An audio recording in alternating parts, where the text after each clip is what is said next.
Hi students, today we are going to revise अपना fourth head income tax में, that is capital gain head from section 45 से 55।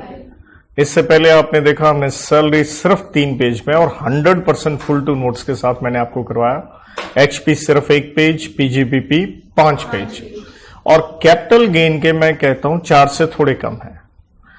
Just आपको show कर दूं, obviously पहला page आपके सामने है, 2 3 4 सर ये तो 5 हो गए। डू नॉट फॉरगेट ये टैक्स रेट्स वाला पेज है और टैक्स रेट बेसिक्स में ऑलरेडी हम कर चुके हैं, वो रिपीट टेलीकास्ट है, उसको कंसिडर नहीं करना चाहिए। नंबर 2, पीजीबीपी की जब हम पीजीबीपी हेड किए थे तो हमने बेटा सेक्शन नंबर 50 किया था डेप्रिशिएबल एसेट के ऊपर, तो ऑलरेडी ये चीज कॉपी पेस्ट में करवा चुका हूं। तो अगर मैं ये भी पार्ट यहां से निकाल दूं तो 3.5 पेज का ये हेड बनता है मेरी तरफ से। लेकिन अब आप इसे पढ़ने जा रहे हो तो पहले सीट की पेटी बांध लो। क्यों sir? Because you have to brace for the impact. What it means, ये हेड इतना सीधा जैसे जलेबी। इस हेड को कहां से स्टार्ट करें, कहां खत्म करें, ये बिल्कुल कुछ ऐसा है, पतंग उड़ा रहे हैं, पतंग कट गई, डोर समेटने में आई नहीं रही, इतने सारे सिरे अटैच हो गए। बहुत शांतिपूर्वक हमें इसे करना है और सारे कंसेप्ट के साथ ये क्या होता है, हार्मोनाइज होता है। बल्कि मैं इस हेड के साथ कहना स्टार्ट कर देता हूं कि भैया इस हेड के साथ कैपिटल गेन हेड ही नहीं है, बल्कि आपके इनकम टैक्स के बहुत सारे जो हेड हो गए, कॉन्सेप्ट हो गए, उसको रेड विद कीजिए, उसकी रिवीजन मोड में आप चाहिए। तो बहुत शांत होकर हम इसे पढ़ने वाले हैं। सो मैं टाइम इसमें अच्छा लूंगा ताकि आपके पल्ले पड़े। तो कैपिटल गेन हेड सेक्शन 45 से 55, जैसे बाकी हेड्स में मैंने एक सेक्शन की अलग से समरी भी लिख के दिया, सिनॉप्सिस कह लें, इंडेक्स कह लें, इसका नहीं लिख रहा हूं, सीधा सेक्शन वाइज चलेंगे। देखिए, और थोड़ा रिवर्स वे में चलेंगे। वो क्यों सर? क्योंकि मैंने अभी बता दिया जलेबी जैसा है। तो मैं एक बार थोड़ा जा रहा हूं अगले पन्ने पे और मैं बता दूं कोई भी सेक्शन में आज जो जिक्र करूंगा, क्योंकि वो इतना क्लब्ड विद है या सबस्यूम्ड है एक एक चीज के साथ कि कुछ हिस्सा पढ़ोगे फिर दोबारा उस पर आओगे, फिर पढ़ोगे फिर उसके साथ लिंक करोगे। ये करना पड़ेगा तब जाके हेड टिकता है। तो सबसे पहले इस हेड की इनकम कैसे निकालनी है उसके ऊपर आता है हमारा सेक्शन नंबर 48। तो भैया बहुत ही साधारण है, मैं कहूंगा 4 स्टेप। यहां 3 दिख रहे हैं, मैं 4 कह देता हूं। देखिए, आपने कोई एसेट बेचा होगा, साधारण वर्ड हम इस्तेमाल करते हैं सेल प्राइस, राइट, या कॉन्सिडरेशन, राइट। तो हम यहां वर्ड इस्तेमाल करते हैं full value of consideration, short में FVOC। पहले तो ये वर्ड टिकाओ, नो डाउट सेलिंग प्राइस भी आएगा, बहुत कुछ इसके अंदर आएगा, लेकिन ये टेक्निकल अपन वर्ड इस्तेमाल करते हैं। कोई एसेट बेचा, बेचने पे संभावित के खर्चे हो जाते हैं, तो एक्सपेंसेस ऑफ ट्रांसफर माइनस कर दीजिए और अंत में क्या आ गया, नेट कंसिडरेशन, कि मेरी जेब में नेट इतने पैसे आए। क्योंकि कोई एसेट बेचा है तो खरीदा होगा, खरीदने का खर्चा हुआ होगा, तो हम माइनस करेंगे COA, stands for cost of acquisition, जितने का खरीदा। लेकिन इसलिए मैं चौथा स्टेप कह रहा था, चाहे इसे 4th कह सकते हो, चाहे 3 रखो, 4 को, जो भी कहना हो। चौथा मैं इसलिए कहता हूं, ये क्या है आपका, फिर से माइनस हो रहा है, COI, stands for cost of improvement. एक सिंपल एग्जांपल ले लीजिए, आपके पास अगर हाउस प्रॉपर्टी थी, वो बिल्डिंग आप बेच रहे हैं, तो मान लो आपने खरीदी थी 100 रुपए की, 100 रुपए की खरीदी, 100 रुपए माइनस करोगे, लेकिन हो सकता खरीदने के बाद आपने उसके ऊपर एक आधा कमरा बनाया हो, मान लो 20 रुपए का, तो माइनस कॉस्ट कितनी होनी चाहिए, 100 and 20, जो कि 20 को हम क्या कह देंगे, कॉस्ट ऑफ इंप्रूवमेंट। इसलिए मैंने उदाहरण लिख दिया भाई, HP है, जैसे कोई रूम वगैरह आपने क्या किया हो, कंस्ट्रक्ट किया हो, यूं कह लो, राइट। तो इज इक्वल टू क्या निकल के आ गया, गेन। और गेन को हम 2 कैटेगरी में लेते हैं, short term and long term gain. अब ये क्या है, इसलिए देखिए 48 में से सिर्फ इतना, मैं बिल्कुल रिवर्स पढ़ा रहा हूं, full value of consideration minus expense minus 2 तरह की कॉस्ट, एक्विजिशन, इंप्रूवमेंट। क्लियर है? और देखिए जो कॉस्ट ऑफ एक्विजिशन है ये कॉस्ट ऑफ इंप्रूवमेंट है। बहुत कुछ हमें इसके बारे में पढ़ना है, क्योंकि यहां आप देखिएगा सेक्शन 55 में आपको इंप्रूवमेंट दिख रहा है और 55 में ही आपको कॉस्ट दिखेगी, लेकिन साथ में कॉस्ट आपको कहां दिखेगी, सेक्शन नंबर 14। तो बहुत कुछ यहां गोल गोल है, बस वो गोल गोल जो जलेबियां हैं उन्हीं को अपने को क्या करना है, सीधा करना है, राइट। तो इसलिए चाहे आप यहां पे लिखना भी चाहें तो जैसे मैंने कहा कॉस्ट ऑफ एक्विजिशन कहां दिखेगी आपको, भैया 49 में दिखेगी, भैया 55 के 2 में दिखेगी, और कॉस्ट ऑफ इंप्रूवमेंट जैसे अभी मैंने कहा कहां दिखेगी, 55 के 1 में दिखेगी, राइट। और निकल के क्या हो गया शब्द, शॉर्ट टर्म या लॉन्ग टर्म गेन। तो ये शॉर्ट टर्म या लॉन्ग टर्म गेन क्या है, पहले इस पे चलते हैं एक बार। इसके लिए आपको सेक्शन 2 दिखेगा, क्योंकि 2 में आप सारे जानते हैं डेफिनेशंस हैं। तो ऊपर हेडिंग आपको दिख रहा है टाइप्स ऑफ के। देखिए इकोनॉमिक्स में हम वर्ड पढ़ के आए थे, जो मैं पढ़ा था, कैपिटल एसेट को के से डिनोट करते थे, तो मैं उसी ढंग से लिख रहा हूं, वरना आप पूरा लिख सकते हैं कैपिटल एसेट। तो शॉर्ट टर्म कैपिटल एसेट आता है 2 का 42 का a, section 2 clause 42 a, and long term obviously section number आपका देखिए वही 2 है ऑब्वियसली, और यहां पे क्लॉज नंबर क्या होगी, 29 का ए आ गया, बस इतना फर्क है और कुछ नहीं है, ठीक है जी। सो हमने शॉर्ट टर्म और लॉन्ग टर्म देखने के लिए यहां बनाई है 3 कैटेगरीज। इसको भी रिवर्स लेके चलेंगे, थोड़ा सा लेना पड़ेगा। यहां आप देख रहे हैं एक वर्ड लिखा है स्लम्प सेल। अब स्लम्प सेल हम सबसे पहले कहां पढ़ के आए थे, पीजीबीपी हेड में। मैं उन पेजेस में आपको ले चलूंगा, टेंशन मत लीजिएगा। और स्लम्प सेल पे हम पढ़ेंगे सेक्शन 50 का बी। समझा नहीं रहा हूं, वैसे फिर भी एक वर्ड बोलूं, आपकी कंपनी है, उसका एक हिस्सा बेच दिया आपने, एक पर्टिकुलर लाइन ऑफ बिजनेस कहो, अंडरटेकिंग कहो, यूनिट कहो, डिवीजन बेच दी, सीधी की सीधी एक हिस्सा बेच दिया, राइट। तो अगर वो अंडरटेकिंग आपके पास कितने महीने तक थी, 36 महीने या 3 बरस कह लो, तो 3 साल तक है तो शॉर्ट टर्म है, 3 साल से ज्यादा है तो क्या है, लॉन्ग टर्म है। इसके बाद पहला पॉइंट पढ़ते हैं, जिसके लिए आसान वर्ड मैंने लिख के दिया, सिक्योरिटीज। देखिए अंत में आपने 6 के 6 पेपर पास करने हैं। आप जब भी पढ़ते हैं, मैं हमेशा कहता हूं हर सब्जेक्ट को भी हार्मोनाइज किया करो, अकेला एक ही सब्जेक्ट नहीं। सिक्योरिटीज आप 2 का 81 में डेफिनेशन पढ़ के आते हो, स्वाभाविक है कंपनीज एक्ट में। इवन आप फेमा में पढ़ते हो फॉरेन सिक्योरिटीज अंडर सेक्शन 2 का ओ। तो इस तरह से भी आप चीजें अगर इतना गहराई में भी करना चाहो, आपके ऊपर है। यहां पे सिक्योरिटीज में देखिए 4 आइटमें इसके अंदर आती हैं। एक किसकी सिक्योरिटीज बेची है, आपने लिस्टेड कंपनी की। और नो डाउट आप जब लॉ में पढ़ते हैं तो सिक्योरिटीज के अंदर हर तरह की चीज आ जाती है, share debenture and others, right. Listed आप कहां पढ़ के आते हो, 2 का 52 में, सारे जानते हो, स्टॉक एक्सचेंज पे, रिकॉग्नाइज्ड स्टॉक एक्सचेंज पे। RSC stands for recognised stock exchange, जैसे आप लॉ में 2 का 73 में डेफिनेशन पढ़ते हो कंपनीज एक्ट में। तो लिस्टेड सिक्योरिटीज बेची है, एक बात। लेकिन एक बार हम देख लेते हैं सिक्योरिटीज में मोटा मोटा टाइम पीरियड क्या है। आपके पास 1 बरस के लिए है, 12 महीने के लिए है तो है शॉर्ट टर्म, 12 महीने से ऊपर है तो क्या हो गया, लॉन्ग टर्म। इसलिए लिखा है immediately preceding the date of transfer. देखिए हम सेल वर्ड नहीं है इस्तेमाल करते। सेल जो शब्द है वो नैरो लेवल पे है, यहां पे शब्द क्या जाता है, ट्रांसफर। और क्या होता है ट्रांसफर, हम उसकी डेफिनेशन पढ़ेंगे 2 का 47 में। तो बहुत गोल गोल जाएगा, बल्कि शुरू से जो मैंने लिखा वो तो पढ़ाया नहीं अभी, राइट। तो यहां पे ट्रांसफर वर्ड रहेगा, या आप डीओटी कह लीजिए, ये एक फेमस वर्ड यहां पे चलता रहेगा, date of transfer, DOT. Same ये टिक टिक आप जानते हैं मेरे नोट्स में, ये वाली लाइनें सेम इधर चली जाएंगी। 1 बरस से ज्यादा है तो लॉन्ग टर्म हो जाएगा। इसके बाद अगर आप याद कीजिए zero coupon bonds, ZCB, zero coupon bonds, हम इसे पीजीबीपी हेड में पढ़ के आए हैं, सेक्शन नंबर 36 में पढ़ के आए। अब देखिए इतना कुछ अगर मैं दिखाऊंगा तो बहुत बड़ा लोचा हो जाएगा, फिर भी यहां देखो मैंने कहा था ट्रांसफर की डेफिनेशन कहां आती है, 2 का 47 में। क्या लिखा है, redemption of zero coupon bonds. तो जीरो कूपन बॉन्ड्स अगर आपने सब्सक्राइब किए थे और कंपनी ने रिडीम करने हैं, स्वाभाविक है रीपेमेंट करनी है, आपको पैसे देने हैं, भैया वो क्या है, वो ट्रांसफर है, आपको कैपिटल गेन हेड में टैक्स लगेगा।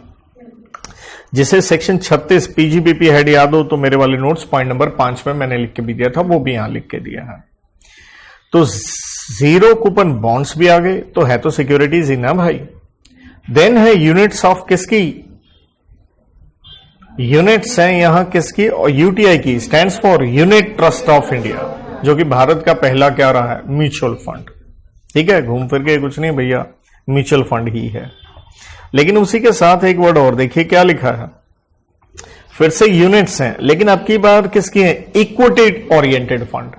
इसका मतलब क्या है, म्यूचुअल फंड ही, लेकिन आपका पैसा लेने के बाद वो कहां लगा रहे हैं, इक्विटी में लगा रहे हैं। राइट, तो इक्विटी, इसको इसके ऊपर भी आएंगे, पहले यही हमें देखना पड़ेगा। इसी पॉइंट को मैंने स्टार डाला है, हाईलाइटर भी लगाया है।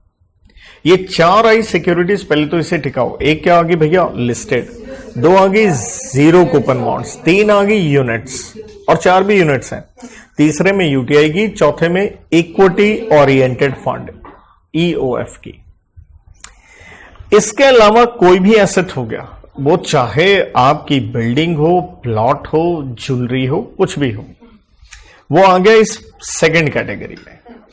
और उसमें समय क्या हो गया है, 2 बरस तक है तो शॉर्ट टर्म है, 2 बरस से ज्यादा है तो स्वाभाविक है लॉन्ग टर्म हो गया। इसलिए हमेशा क्वेश्चन सॉल्व करते हुए गेन निकालना है तो भाई आपको ध्यान देना पड़ेगा किस पे, पीएच मेरे नोट्स में आएगा, stands for period of holding, कितने दिन के लिए आपके पास था। तो अब बात चली है इक्विटी ओरिएंटेड फंड की, भैया ये क्या बीमारी है, तो एक बार इसे हम देख लेते हैं। ये रहा equity oriented fund. Equity oriented fund, EOF, चाहे शॉर्ट में आप लिखें जैसे आपको उचित लगे। ठीक, तो मैंने कहा था भाई कुछ नहीं है, म्यूचुअल फंड ही है। कहता a fund setup under scheme of what, mutual fund और यूलिप, पूरा लिखना हो ULIP, unit linked insurance plan, कि आप कोई यूनिट्स में पैसा लगाए हो, लेकिन उसमें एड ऑन आपको चीज क्या मिल गई है, इंश्योरेंस कवरेज फिर मिल गया। तो कहता है ये म्यूचुअल फंड की स्कीम है या यूलिप की है, लेकिन जिसके ऊपर एग्जम्पशन नहीं लगेगी, कौन से सेक्शन की, 10 का डी डज नॉट अप्लाई। और 10 का ए बी सी ये सब आप कहां पढ़ाए थे, ध्यान दीजिएगा, सैलरी हेड में कराए थे, रिटायरमेंटल बेनिफिट्स में कराए थे। कहो तो ये साथ के साथ वो पेज भी दिखाता जाऊं आपको, यस और नो बोल दो जरा मेरे को। बच्चे यस कह रहे हैं तो मेरे को एक बार फाइल खोलना पड़ेगा। तो ये आपके सामने सैलरी हेड मैंने खोला, रिटायरमेंटल बेनिफिट्स पढ़े थे हमने। 10 का 10 में ग्रेच्युटी किए थे, 10 का ए में कम्यूटेड पेंशन जो लमसम आपने ले लिया था, और 10 का डबल ए में लीव इनकैशमेंट था, बी में रिट्रेंचमेंट था, और सी में वीआरएस था। और आगे क्या आ गया, 10 का डी लाइफ इंश्योरेंस प्रीमियम पे, है ना। लेकिन देखिए पढ़ने का अंदाज, मैं हमेशा बोलता हूं, चाहे आप लॉ पढ़ें, कोई भी सब्जेक्ट पढ़ें, लॉ हो, ऑडिट हो, टैक्स हो, इनको बहुत कंबाइन करना क्या है, जरूरी है, स्वाभाविक है, अकाउंट्स वगैरह एवरीथिंग। तो इस ढंग से चलते हैं तो चलिए अच्छी बात है। लेकिन आपका फर्ज बनता है जब आप ये कैपिटल गेन हेड रिवाइज कीजिएगा, 10 का डी आया तो आप इनके ऊपर भी एक बार रिकॉल अपनी, क्योंकि at the end of the day तो सारा आना चाहिए। अब मैं इसको तो पढ़ाने बैठूं वो अच्छा नहीं लगेगा, कैपिटल गेन पे लौट के आता है। तो 10 का डी की कहता जिसके ऊपर क्या नहीं मिल रही, एग्जम्पशन नहीं मिल रही। अब 10 का डी सुन लीजिए, हम अपने कोर्स में कहां पढ़ेंगे, अगले हेड में। 10 का डी में आता है लिप, लॉक इन पीरियड नहीं है भैया, लाइफ इंश्योरेंस प्रीमियम में ध्यान दीजिएगा, क्योंकि मेरे नोट्स में लिप का मतलब लॉक इन पीरियड ज्यादा होता है। तो यह है लाइफ इंश्योरेंस प्रीमियम, जिसे हम पढ़ेंगे under the head other sources, जहां हम इसे टैक्सेबल इनकम मानते हैं, क्योंकि अदर सोर्सेज 56 से स्टार्ट होता है, अगला ही सेक्शन 56 का सब सेक्शन 2 का क्लॉज नंबर 13। तो कहता है इक्विटी ओरिएंटेड फंड क्या है, एक फंड है जो सेटअप किया गया है under the scheme of mutual fund या यूलिप, लेकिन जिसके ऊपर 10 का डी की एग्जम्पशन नहीं मिलती है। दो बातें हैं जब हम इसे मानेंगे ईओएफ। कहता कोई फंड है, हमने कहा ठीक है जी कोई फंड है, पैसा इकट्ठा हुआ, उस फंड ने अपना 90% पैसा 90% टोटल प्रोसीड्स उठा के कहां डाल दिया, किसी और फंड में। और उस दूसरे फंड ने भी अपने टोटल का कितना हिस्सा 90%, मतलब आपने अपना 90% कहीं और डाला और जो दूसरा है उसने भी अपना 90, उसका 90 कैसे बनेगा, जो आप डाले हो प्लस उसका अपना भी होगा। कहां डाल दिया, डोमेस्टिक कंपनी में लगा दिया और उसके क्या ले लिए, इक्विटी शेयर। ध्यान दीजिएगा, डोमेस्टिक कंपनी कौन सी, लिस्टेड।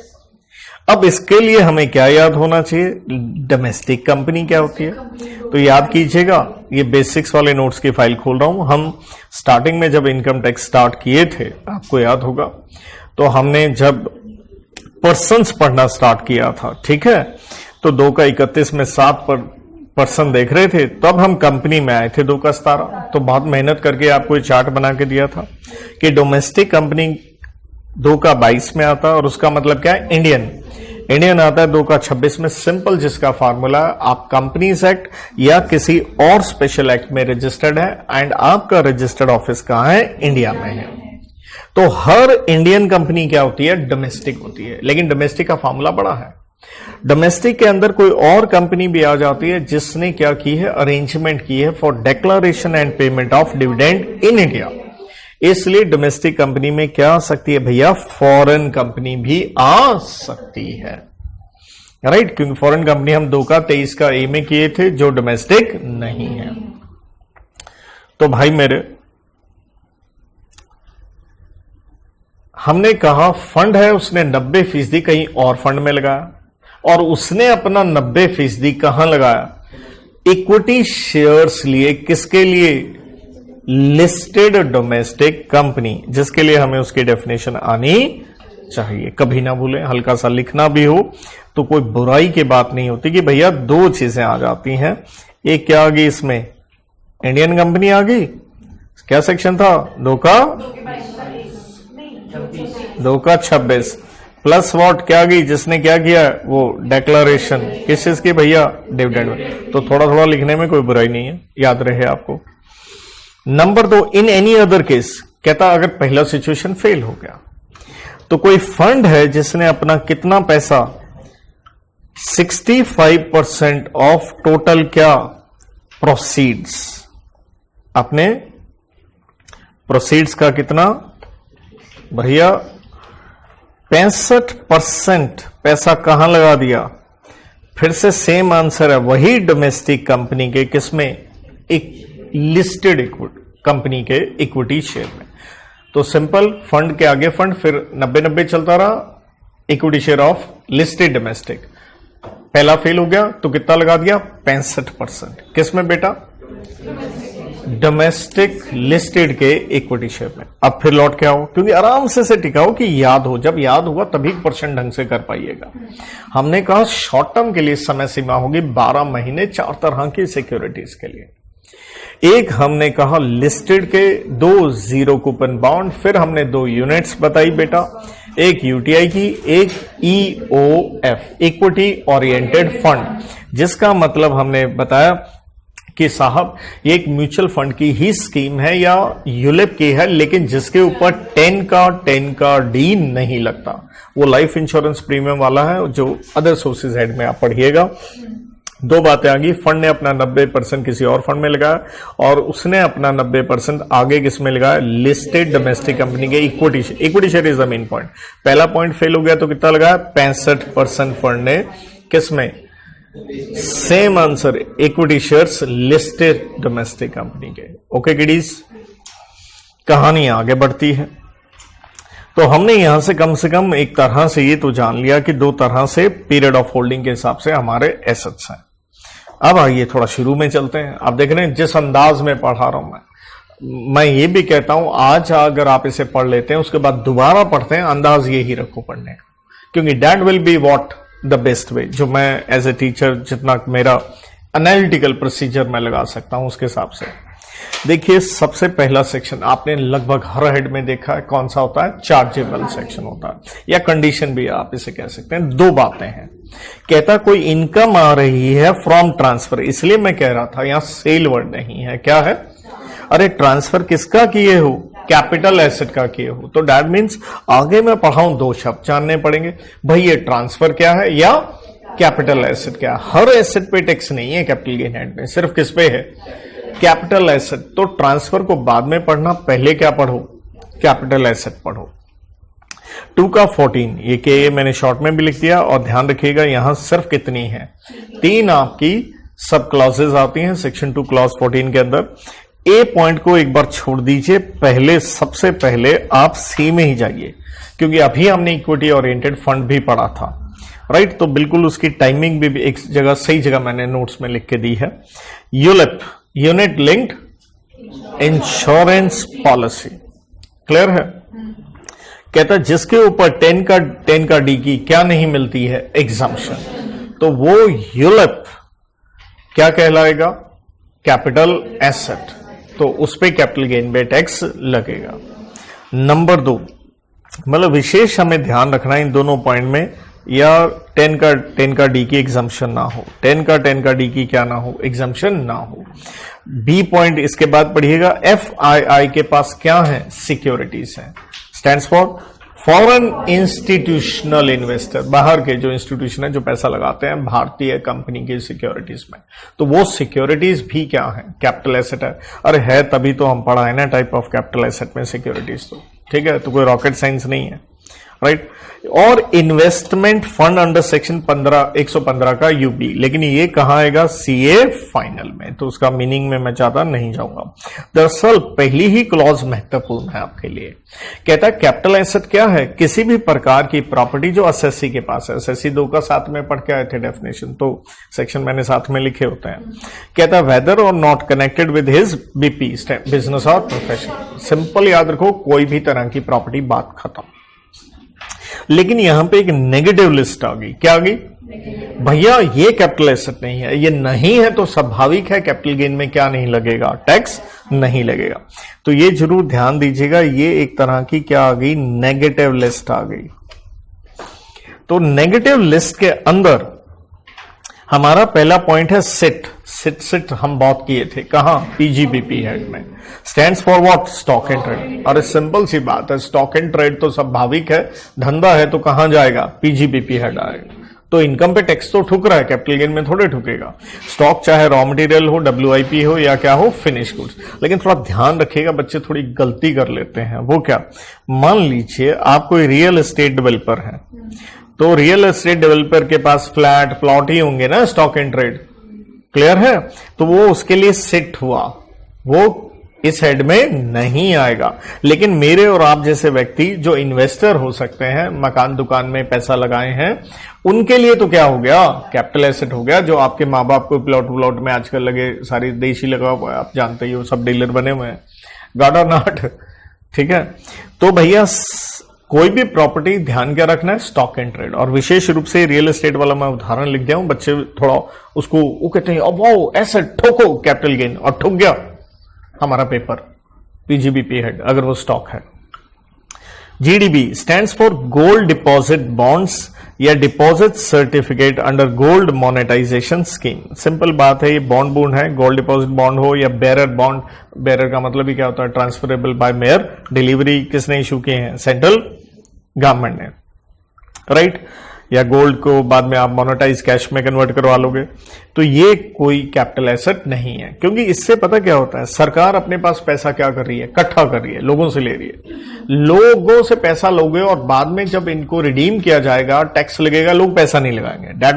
दैट्स द लॉजिक कि उसको कहानी डाला गया कैपिटल एसेट में।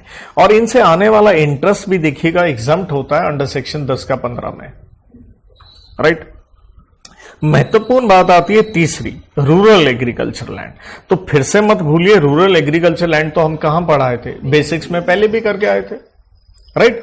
तो रूरल एग्रीकल्चरल लैंड क्या नहीं है, कैपिटल एसेट नहीं है, ठीक है। लेकिन अर्बन एग्रीकल्चर लैंड तो क्या है, कैपिटल एसेट है, क्लियर। लेकिन उसमें ध्यान रखिएगा, आपके अर्बन में एग्रीकल्चर लैंड है और सरकार ने कंपल्सरी एक्वायर कर ली, क्या कर ली, कंपल्सरी एक्विजिशन।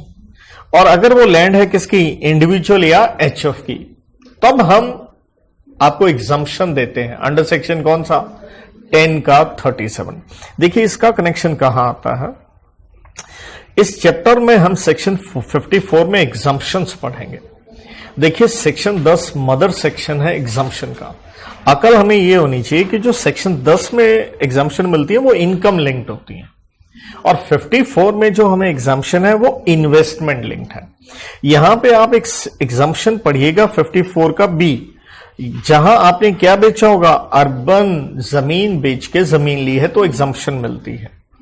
लेकिन यहीं पे मैं आके आपको लेटर ऑन करवाऊंगा क्या, 10 का 37 कि सेंट्रल गवर्नमेंट ने अगर कंपल्सरी एक्वायर कर लिया, क्या एक्वायर कर लिया, अर्बन एग्रीकल्चर लैंड एक्वायर कर लिया तो कॉम्पनसेशन मिलेगा, चाहे बाद में इन्हांस किया गया, अगर वो जमीन है किसकी, इंडिविजुअल या HUF की, राइट।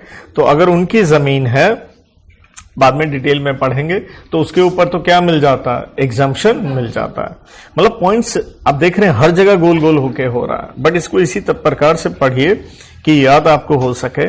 तो हमने कहा रूरल एग्रीकल्चरल लैंड, भैया कैपिटलाइजेशन नहीं है, लेकिन ध्यान दीजिएगा अर्बन तो है, लेकिन अर्बन में ध्यान दीजिएगा अगर सरकार ने एक्वायर कर ली है तो 10 का 37 में क्या मिल जाती है, लेकिन आप अपने आप बेच रहे हैं तो टैक्स लगेगा, वो कैपिटल एसेट है। Is KA stands for. अब प्रश्न आता है what do you mean by urban. तो ये तो आपको याद ही होगा, एग्रीकल्चर इनकम हमने बेसिक्स में पढ़ा था, स्वाभाविक है कहां पढ़ा था, सेक्शन नंबर 2 का 1 का A, एग्रीकल्चर इनकम बेसिक्स में। बेसिक्स वाले नोट्स में मैं आपको ले जाता हूं।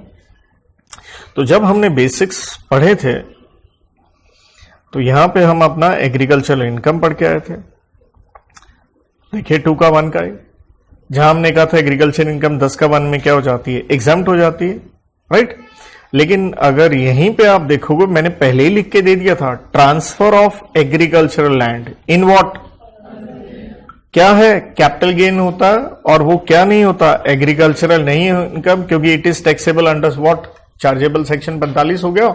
लेकिन इन्हीं नोट्स में आकर के आपने अगर अभी आप समझो तो नो डाउट ये चीज हम साथ में रेड विद कहां कर रहे हैं, नो डाउट सेक्शन 2 का 14 कैपिटल एसेट की डेफिनेशन, साथ में क्या 10 का कौन सा 37।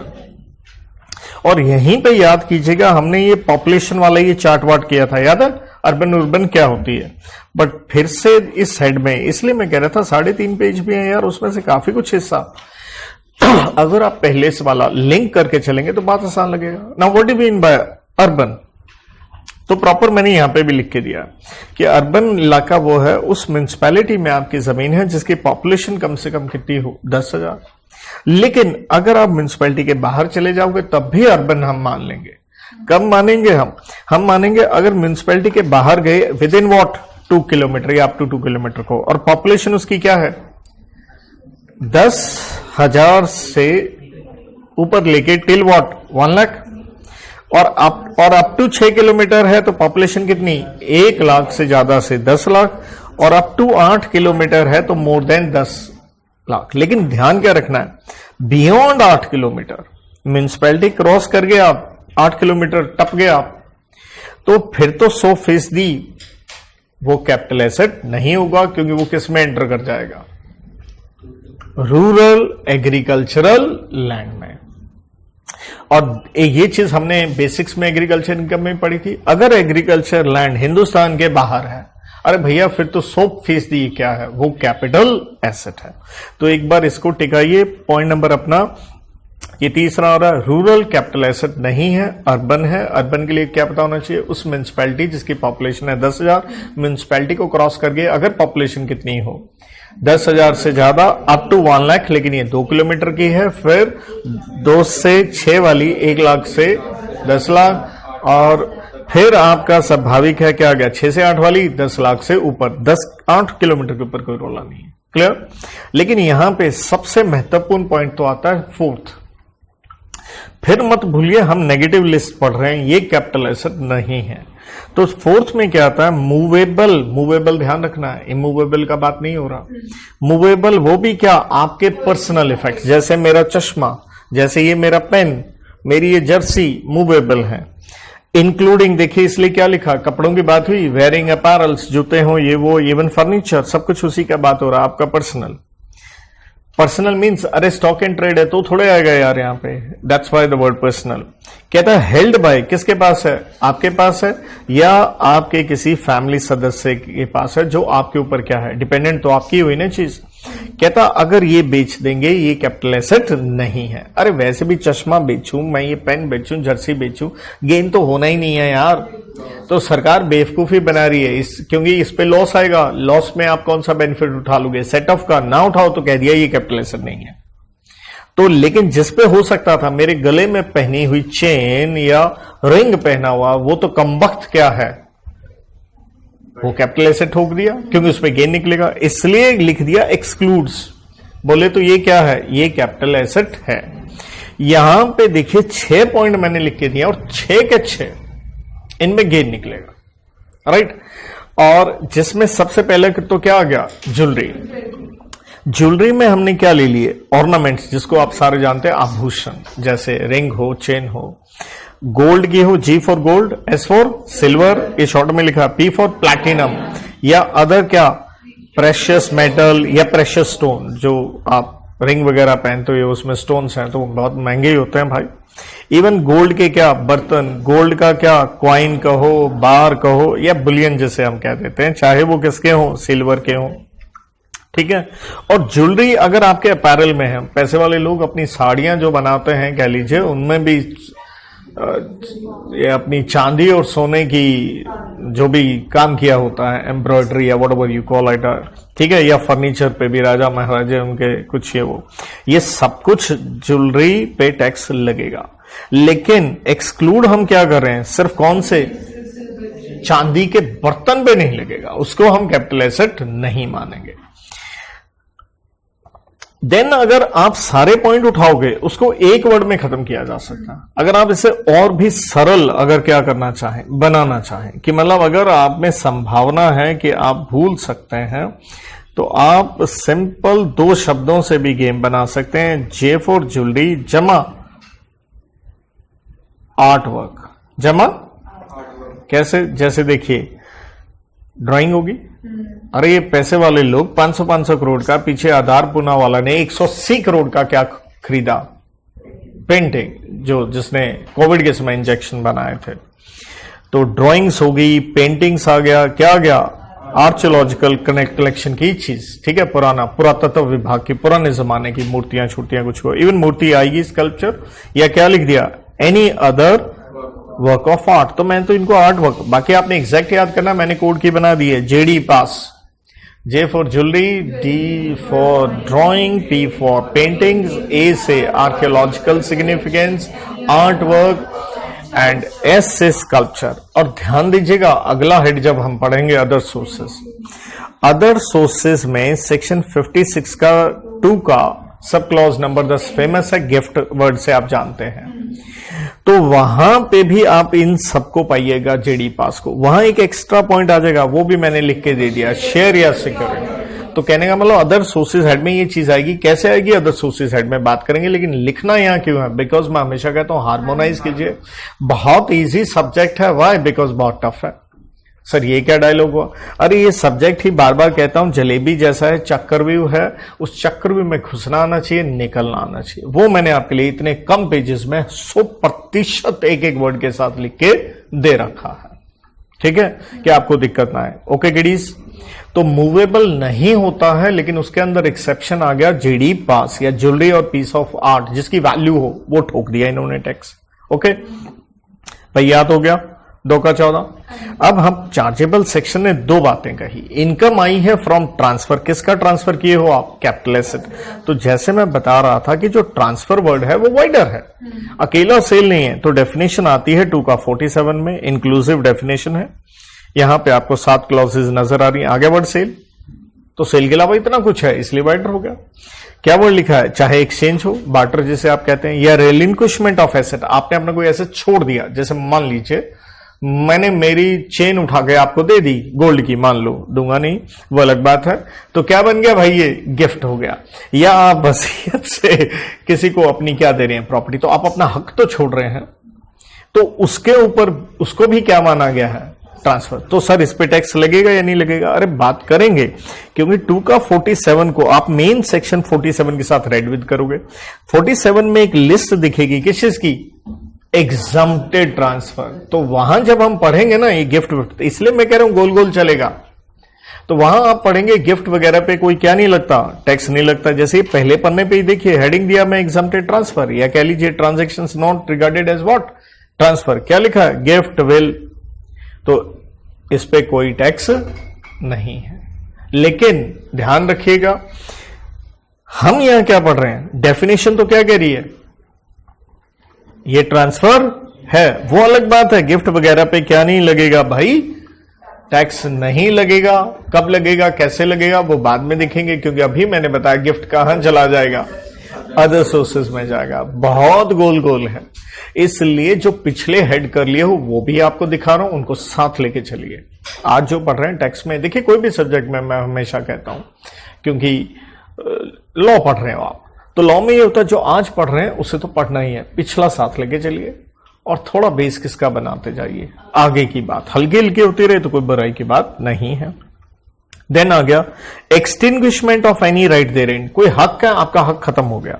जैसे आप इवन लॉ में पढ़ते हो buyback under section what 68 companies act में, या मान लीजिए आपका एसेट डिस्ट्रॉय हो गया, आप इंश्योरेंस करवाए हो, तो नेचुरल आपका हक क्या हो गया वहां खत्म। सर उस पर भी टैक्स लगेगा? अरे लगेगा। कैसे? अब मान लीजिए अगर आप इंश्योरेंस क्लेम लीजिएगा तो पैसे तो आए ना, तो एक तरह से कैपिटल गेन हेड या टैक्सेशन लॉ क्या बोल रहा, हम मान के चलेंगे आप इसे बेचे हो। तो ये हम पढ़ेंगे 45 का 1 का ए में। और जहां बायबैक का मैंने उदाहरण दिया है तो बायबैक हम पढ़ेंगे सेक्शन नंबर 46 का ए में। आजा भाई, ये रहा। तो कैसे क्या है? तो दरअसल फिलहाल हम पढ़ रहे हैं अपना ट्रांसफर का डेफिनेशन 2 का 47 में। As I said wider meaning है, सेल आया, एक्सचेंज आया, रिलिंक्विशमेंट आया, एक्सटिंग्विशमेंट आया, और आगे बढ़ देखिए क्या है? Compulsory acquisition. सरकार ने एक्वायर कर ली। जैसे अभी हम बोल रहे थे अर्बन एग्रीकल्चरल लैंड, तो अर्बन तो टैक्सेबल है, वो अलग बात है, सरकार ने उसके ऊपर बाद में क्या दे दी? एग्जम्पशन दे दी। लेकिन एक बार हम उसे ट्रांसफर मान के चलेंगे, ठीक है? तो उसके ऊपर भी आप दुनिया भर का पढ़ोगे। कंपल्सरी एक्वायर किया है तो क्या मिलेगा? Compensation. There are so many things. मतलब अब यही कंपल्सरी एक्विजिशन की अगर हम बात करने बैठे तो देखिए इसके कॉम्पनसेशन के ऊपर नॉर्मल कॉम्पनसेशन आएगा, इनहांस्ड कॉम्पनसेशन आएगा। तो ये देखिए यहां पे 45 का 5। कई बार तो मैं ही गोल गोल हो जाता हूं, कहां किस चीज को मैंने हार्मोनाइज किया हुआ है। देख रहे हैं 45 का 5 कंपल्सरी एक्वायर ने कर लिया सीसी ने। तो जो कॉम्पनसेशन मिला, मैं इस डब्बे को अभी पढ़ा नहीं रहा हूं, मैं दोबारा लौट के आऊंगा, हल्का हल्का बता के मेरे को इसको क्या करना होगा आपके लिए, मैनेज करवाना पड़ेगा, तब जाके चीजें टिकेंगी, राइट? तो जैसे लिखना चाहो, जो जो चीज आप जहां जहां लिखना चाहो, that is up to you guys, because ये गिफ्ट विल आया, जैसे मैंने बात करी कि भैया ये तो 47 में भी आ जाएगा, 49 में भी आएगा, राइट? ये बायबैक की बात करी तो बायबैक के ऊपर क्या बोला? 46 का ए आ जाएगा। ये कंपल्सरी एक्विजिशन आप अभी देख रहे थे, यहां लिख के दे रखा मैंने 45 का 5, राइट? लॉट ऑफ थिंग्स यार। देन क्या कन्वर्ट कर लिए हो आप? क्या कन्वर्ट किए हो? अपना कैपिटल एसेट किस में? Stock and trade. मान लो आप ज्वेलर हो, आपके घर में क्या पड़ी है, वो दुकान पे ले आए। अरे जब दुकान पे लाइएगा पीजीबीपी इनकम है, लेकिन कहता है भैया दुकान पे ही ले आए हो, हम तो क्या मान लेंगे उसे? हम तो ट्रांसफर मान लेंगे, हम उसे ट्रांसफर मान लेंगे, राइट? ये देखिए 45 का 2, conversion of capital asset into what? जैसे मैं ज्वेलरी की बात कर रहा था, भाई इस पे टैक्स है। तो कहने का मतलब सर ये तो बेचा तो है ही नहीं, तो इसलिए सर कॉन्सिडरेशन क्या होगी? क्या लिखा है? फुल वैल्यू ऑफ कॉन्सिडरेशन क्या होगी? Fair market value on the date of conversion. तो इसलिए गोल गोल जाएगा। एक बार शांति से रखो, मतलब एक बार जैसे मैं बेस बना रहा हूं, उसके बाद मेरे को सारा फिर क्या करना होगा? इकट्ठा करना होगा। ये है ही इसी प्रकार से। तो ये चीज कहां आ गया आपका? 45 का 2 में। जीरो कूपन बॉन्ड्स की बात तो हम पहले ही कर लिए थे। देन अगर इस पॉइंट को याद करेंगे, मैं लगभग इन दोनों पॉइंट को कहता हूं, हम हाउस प्रॉपर्टी हेड में पढ़ के आते हैं सेक्शन 27 में डीम्ड ऑनर। तो इन दो पॉइंट्स को कनेक्ट अगर आपने लिंक के साथ की, हाँ जितना पढ़ा है, क्योंकि बात कैपिटल गेन की नहीं है, बात यह है पिछला जो पढ़ा है वो भी तो टिप्स पे हो, तो आगे आगे बढ़ने का कोई फायदा नहीं होता, क्योंकि हमारे बच्चे तकलीफ में जाते ही इस वजह से हैं। तो यहां पे ये हाउस प्रॉपर्टी हेड जो एक पेज में मैंने आपको करवाया था, और यहां पे सेक्शन 27 आप देख सकते हैं, deemed owner on your screen. यहां पे याद कीजिएगा हमने बात की थी person in possession under part performance of contract under section कौन सा 53 का a of transfer of property act. और देखो मैंने इसके साथ लिख के भी दे रखा, कहां पढ़ोगे आप, कैपिटल गेन में 2 का 47 में, दोनों पॉइंट के साथ लिख के दे रखा। तो सिंपल सी बात है, अगर आपने कोई प्रॉपर्टी खरीदी, कंसिडरेशन दे दिया, लेकिन सिर्फ रजिस्ट्री अपने क्या नहीं करवाई, नाम नहीं करवाई, तो एक तरह से सेलर ने तो चीज बेच ही दी ना, तो उसको टैक्स ठुक जाना चाहिए। कहां, कैपिटल गेन हेड में। ऐसे कोई कोऑपरेटिव सोसाइटी वगैरह है, उसने फ्लैट्स बनाए और आप उसके मेंबर हो, आपको क्या दे दिया गया है, फ्लैट, तो कहता वो क्या है, ट्रांसफर है। यही सब चीजें यहां लिखी हैं। पार्ट परफॉर्मेंस वही, पोजेशन गिवन, कंसिडरेशन रिसीव्ड, लेकिन अभी क्या नहीं हुई है, रजिस्ट्री वगैरह। किसकी बात हो रही है, इमूवेबल प्रॉपर्टी की, राइट। और ये मैंने इजी करके लिख दिया, बैलेंसिंग फिगर एनी अदर, जैसे मैंने कहा हाउसिंग स्कीम ने क्या किए, फ्लैट अलॉट किए, चाहे कोऑपरेटिव हो चाहे क्या हो, कंपनी। ओके किडीज, तो इसके बाद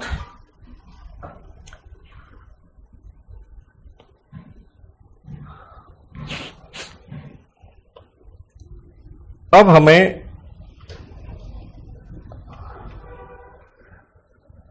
जो मैं कॉस्ट ऑफ एक्विजिशन की बात कर रहा था कि कॉस्ट माइनस करनी होती है, और मैंने बताया था 49 भी है, लेकिन यहां मैं 55 के 2 की बात करने जा रहा हूं पहले, क्योंकि सब कुछ है। 49 पढ़ो तो इसका पंगा, ये पढ़ो उसका पंगा, तो एक बार जिस ढंग से मैं पढ़ा रहा हूं ये बेहतर होगा थोड़ा।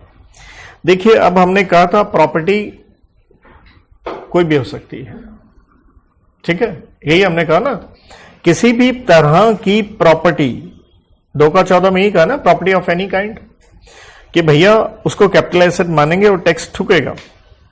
तो हम कह रहे हैं अगर प्रॉपर्टी कौन सी है, इंटेंजिबल एसेट्स है, चाहे गुडविल को, बिजनेस और प्रोफेशन की, trademark, brand name of business profession, या राइट है आपका कोई मैन्युफैक्चर करने का, प्रोड्यूस करने का, प्रोसेस करने का, एनी आर्टिकल और थिंग, जिसे सिंपल कह लो पेटेंट या कॉपीराइट, या right to carry on any business और प्रोफेशन, या टेनेंसी राइट्स हैं, लीज होल्ड प्रॉपर्टी जैसे आप कह देते हो, स्टेट कैरेज परमिट्स, वो कमर्शियल मोटर व्हीकल जो गाड़ियां चलाते हैं परमिट लेके बैठे ना। अगला लूमार्स, ये क्या होता है, टेक्सटाइल बिजनेस में आप मशीनरियां भाड़े पे लेते हो प्रोडक्शन करने के लिए, ये सारे के सारे आपके राइट्स हैं। तो कहता है अगर इंटेंजिबल एसेट है तो उसकी कॉस्ट क्या लेंगे। अब देखिए, गुडविल तो इंसान अपनी खुद भी बनाता है, जिसे हम क्या कहते हैं, सेल्फ जनरेटेड, फिर तो कॉस्ट क्या लेनी भाई, सीओए नील लेनी है। अगर आपने, क्योंकि ये सारा का सारा देखिए ना, ये ब्रैकेट जो लगी हुई है पिंक कलर से, ये सारे का सारा सभी के लिए है, एक अकेला गुडविल की बात नहीं हो रही, राइट। अगर आपने परचेज किया तो कॉस्ट क्या हो जाएगी, परचेज प्राइस। अगर आपने इंप्रूवमेंट, कॉस्ट ऑफ इंप्रूवमेंट, अरे यार ये इंटेंजिबल एसेट है, इसके ऊपर कोई कॉस्ट ऑफ इंप्रूवमेंट नहीं होती, तो ऑलवेज क्या लेनी है, नील, इस पे होगी नहीं। अगर तो अब विशेष रूप से हम गुडविल के ऊपर आ रहे हैं, कहता गुडविल है and depreciation claimed under section 32 up to previous year, कौन सा, 19-20। दरअसल इसके लिए आपको कहां जाना पड़ेगा, पीजीबीपी हेड। तो पीजीबीपी हेड में हम जाते हैं तो याद कीजिएगा, हम डेप्रीशिएशन लगाते थे ब्लॉक ऑफ एसेट पे, 2 का 11, ठीक है। तो अगर आप ब्लॉक ऑफ एसेट याद कीजिएगा, तो हम ये कहते थे कि पहली बात, हम एसेट्स को कितनी कैटेगरी में डाला करते थे, 4, याद आ गया, building, furniture, plant and machinery, intangible asset. चाहे वो रेट्स को याद करो, बिल्डिंग वाला जनरल रेट क्या था, 10%, और अपना ये 15%, अच्छा ये भी फर्नीचर 10 था, इंटेंजिबल 25 था, राइट। तो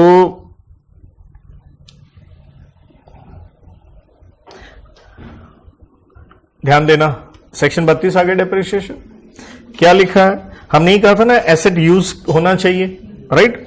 फिर हमने कहा था क्लास ऑफ एसेट कितनी बनेंगी, 4, जो अभी मैंने बताई। टेंजिबल में आपकी 3 बन गई, building, plant and machinery, furniture, and intangible में याद करो मैंने यहां क्या लिख के दिया था, ध्यान रखना डेप्रिसिएशन नहीं लगेगी।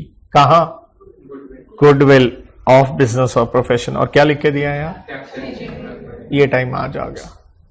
Is that okay? तो दरअसल हम पढ़ क्या रहे हैं, हम ये कह रहे हैं, वैसे तो ये पुराना पॉइंट है, देखो कहता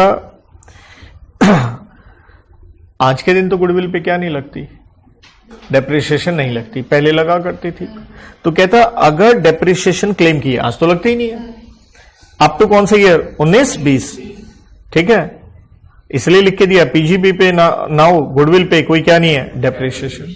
तो अगर पहले की है तो उसकी कॉस्ट क्या रहेगी, purchase price minus what, depreciation. तो मैंने कोई, ये बार बार कहता हूं, कोई शॉर्ट नोट्स नहीं है, कोई कंपैक्ट नोट्स नहीं, फुल टू है, फुल टू एक एक वर्ड के साथ, यही हेड नहीं पुराने हेड्स के साथ भी हार्मोनाइज करते हुए। अब एक इंपॉर्टेंट बात आती है, that is the star point over here. कहता star point, benefit to take fair market value on कौन सी date, 1/4/2001, not allowed on intangible asset. अब ये क्या बीमारी है, देखिए फोर्थ पॉइंट, इसलिए डबल स्टार दे रखा है। क्या लिखा, आपने एसेट खरीदा, कब खरीदा, 1/4/2001 से पहले, सिंपल भाषा में प्रीवियस ईयर 2000-2001। तो आपको मालूम ही होगा इस साल से क्या स्टार्ट हो जाती है, इंडेक्सिंग। तो इसलिए कॉस्ट ऑफ एक्विजिशन हम क्या लेते हैं, एक्चुअल कॉस्ट, मान लो 1990 में खरीदा था 100 रुपए का, तो कॉस्ट क्या लोगे, 100 रुपए, या जो उसकी फेयर मार्केट वैल्यू है कौन सी डेट को, 1 अप्रैल 2001 को, मान लो 150 रुपए है, तो भाई साहब कॉस्ट 100 नहीं लेंगे, क्या लेंगे, 100 compared with 150 whichever is higher. लेकिन अब हम क्या कह रहे हैं, अरे यार ध्यान रखना इंटेंजिबल एसेट है ना, तो कॉस्ट का मतलब क्या होगा, सिर्फ परचेज प्राइस होगा, हमने कोई उसकी फेयर मार्केट वैल्यू कंसिडर नहीं करनी है। Is that okay? So guys, अब जो पॉइंट पढ़ रहे हैं उसी पे रहते हैं एक बार। लेकिन कहता मान लो अगर कैपिटल एसेट है एलबीबी, एलबीबी को मैं हमेशा कहता हूं भैया बात किसकी हो रही है, इमूवेबल प्रॉपर्टी की बात हो रही है, राइट, लैंड, बिल्डिंग और व्हाट, बोथ, एलबीबी इमूवेबल। कहता फेयर मार्केट वैल्यू जो है, तो आपने सुना होगा इमूवेबल प्रॉपर्टी में हमें क्या करवानी पड़ती है, हमें करवानी पड़ती है जनाब रजिस्ट्री, ठीक है, उसको हम कहते हैं स्टैंप ड्यूटी वैल्यू। तो कहता fair market value on 1/4/2001 not to exceed what, stamp duty value. इसका मतलब क्या है, स्टैंप ड्यूटी वैल्यू सरकारी रेट है रजिस्ट्री का, फिर सिंपल उदाहरण ले लेते हैं, मान लो 100 रुपए है और फेयर मार्केट वैल्यू है उस दिन 150 रुपए। सर हम पढ़ क्या रहे हैं, हम पढ़ रहे हैं कॉस्ट ऑफ एक्विजिशन। जितनी कॉस्ट ज्यादा होगी बेनिफिट एसएससी को है, क्योंकि उसका गेन क्या हो जाएगा, कम हो जाएगा। तो अगर सरकार ही कह रही है स्टैंप ड्यूटी वैल्यू 100 रुपए है और आप कह रहे हो फेयर मार्केट वैल्यू 150, हम भी जान रहे हैं अगर आप 150 कह रहे हो होगी चीज 150 की, मार्केट वैल्यू हमेशा ज्यादा होती है। लेकिन भैया हम तुम्हारी कॉस्ट क्या लेके चलेंगे, पहले फॉर्मूला ये था कॉस्ट और fair market value whichever is higher. अब तुम्हारी एक्चुअल कॉस्ट लेंगे, मान लो 1990 में तुमने 70 रुपए का खरीदा था, तो 70 compared with what, fair market value आप 150 कह रहे थे, स्टैंप ड्यूटी वैल्यू क्या कह रहे थे, 100 कह रहे थे। तो हम कह रहे हैं फेयर मार्केट वैल्यू एक्सीड नहीं करेगी, तो what we are trying to say, we are trying to say इन दोनों का क्या ले लो, लोअर ले लो। तो मेरे उदाहरण में फेयर मार्केट वैल्यू 150 थी, स्टैंप ड्यूटी 100 है, तो ली 100, उस 100 को किससे कंपेयर करो, एक्चुअल कॉस्ट से, जैसे मैंने कहा 70 रुपए, विच एवर इज हायर क्या निकला 100, तो 100 रुपए आपकी कॉस्ट मानी जाएगी, जो गेन निकालते इसमें डिडक्ट हो जाएगी। देखिए मैंने रेड विद लिखा 49 का 1, क्योंकि हर जगह गोल गोल है। अब है कॉस्ट ऑफ इंप्रूवमेंट, देख लो सबसेक्शन 1 में 55 के। कहता अगर वो 1/4/2001 से पहले है तो पूरी तरह से क्या कर दो, इग्नोर। जैसे मैंने लिखा for goodwill and other intangible asset cost of improvement always क्या लेनी है, निल। देखो मैंने बार बार हार्मोनाइज किया क्योंकि यही लिख के दिया था, क्या लेनी है भाई, निल लेनी है, राइट। और फेयर मार्केट वैल्यू हम कंसिडर कर रहे थे कॉस्ट ऑफ एक्विजिशन के लिए 1/4/2001 को, लेकिन अगर उससे पहले की इंप्रूवमेंट है इग्नोर कर दो, और 1/4/2001 के बाद की कॉस्ट ऑफ इंप्रूवमेंट है उसे तो हम ले ही लेंगे। और यही 49 का 1 में थोड़ा रेड विद अपने को करना है। नाउ गाइस ओके है या नहीं? रिपीट करने की जरूरत तो नहीं भैया, बोल दो, आपके लिए करवा रहा हूं, कोई आसान काम नहीं, क्योंकि capital gain is really tight. कहानी कहां जाती है, एक बार फिर से इस डब्बे पे आते हैं। टाइप ऑफ कैपिटल एसेट हमने देखा, शॉर्ट टर्म होगा, समय है सिक्योरिटीज में 12 महीने, अदर्स में समय है 24 महीने, स्लम सेल में है 36 महीने। लेकिन अब एक आता है भैया सेक्शन नंबर 50 का AA, ये क्या कहता है?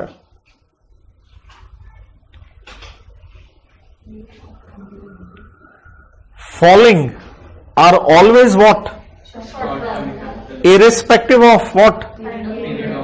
तो यार हम बात किसकी कर रहे हैं? हम बात कर रहे हैं शॉर्ट टर्म कैपिटल गेन कि 50 का AA कहता है भैया मानना ही क्या है, शॉर्ट टर्म कैपिटल एसेट। तो यार गेन भी क्या निकल के आएगा, शॉर्ट टर्म है। और यहां 12 महीने 24 महीने को तुम भूल जाओ। अरे बाप रे बाप। अब ये क्या है? कहता है पहली बात तो डेप्रिशिएबल एसेट, अंडर सेक्शन कौन सा 50। पीजीबीपी हेड में भी याद करो, ब्लॉक सीज हो जाता था जब हम सारे एसेट बेच देते थे। जब सारे बेच देते थे तो हम कहते थे या तो शॉर्ट टर्म गेन निकलेगा या क्या निकलेगा, शॉर्ट टर्म लॉस, राइट।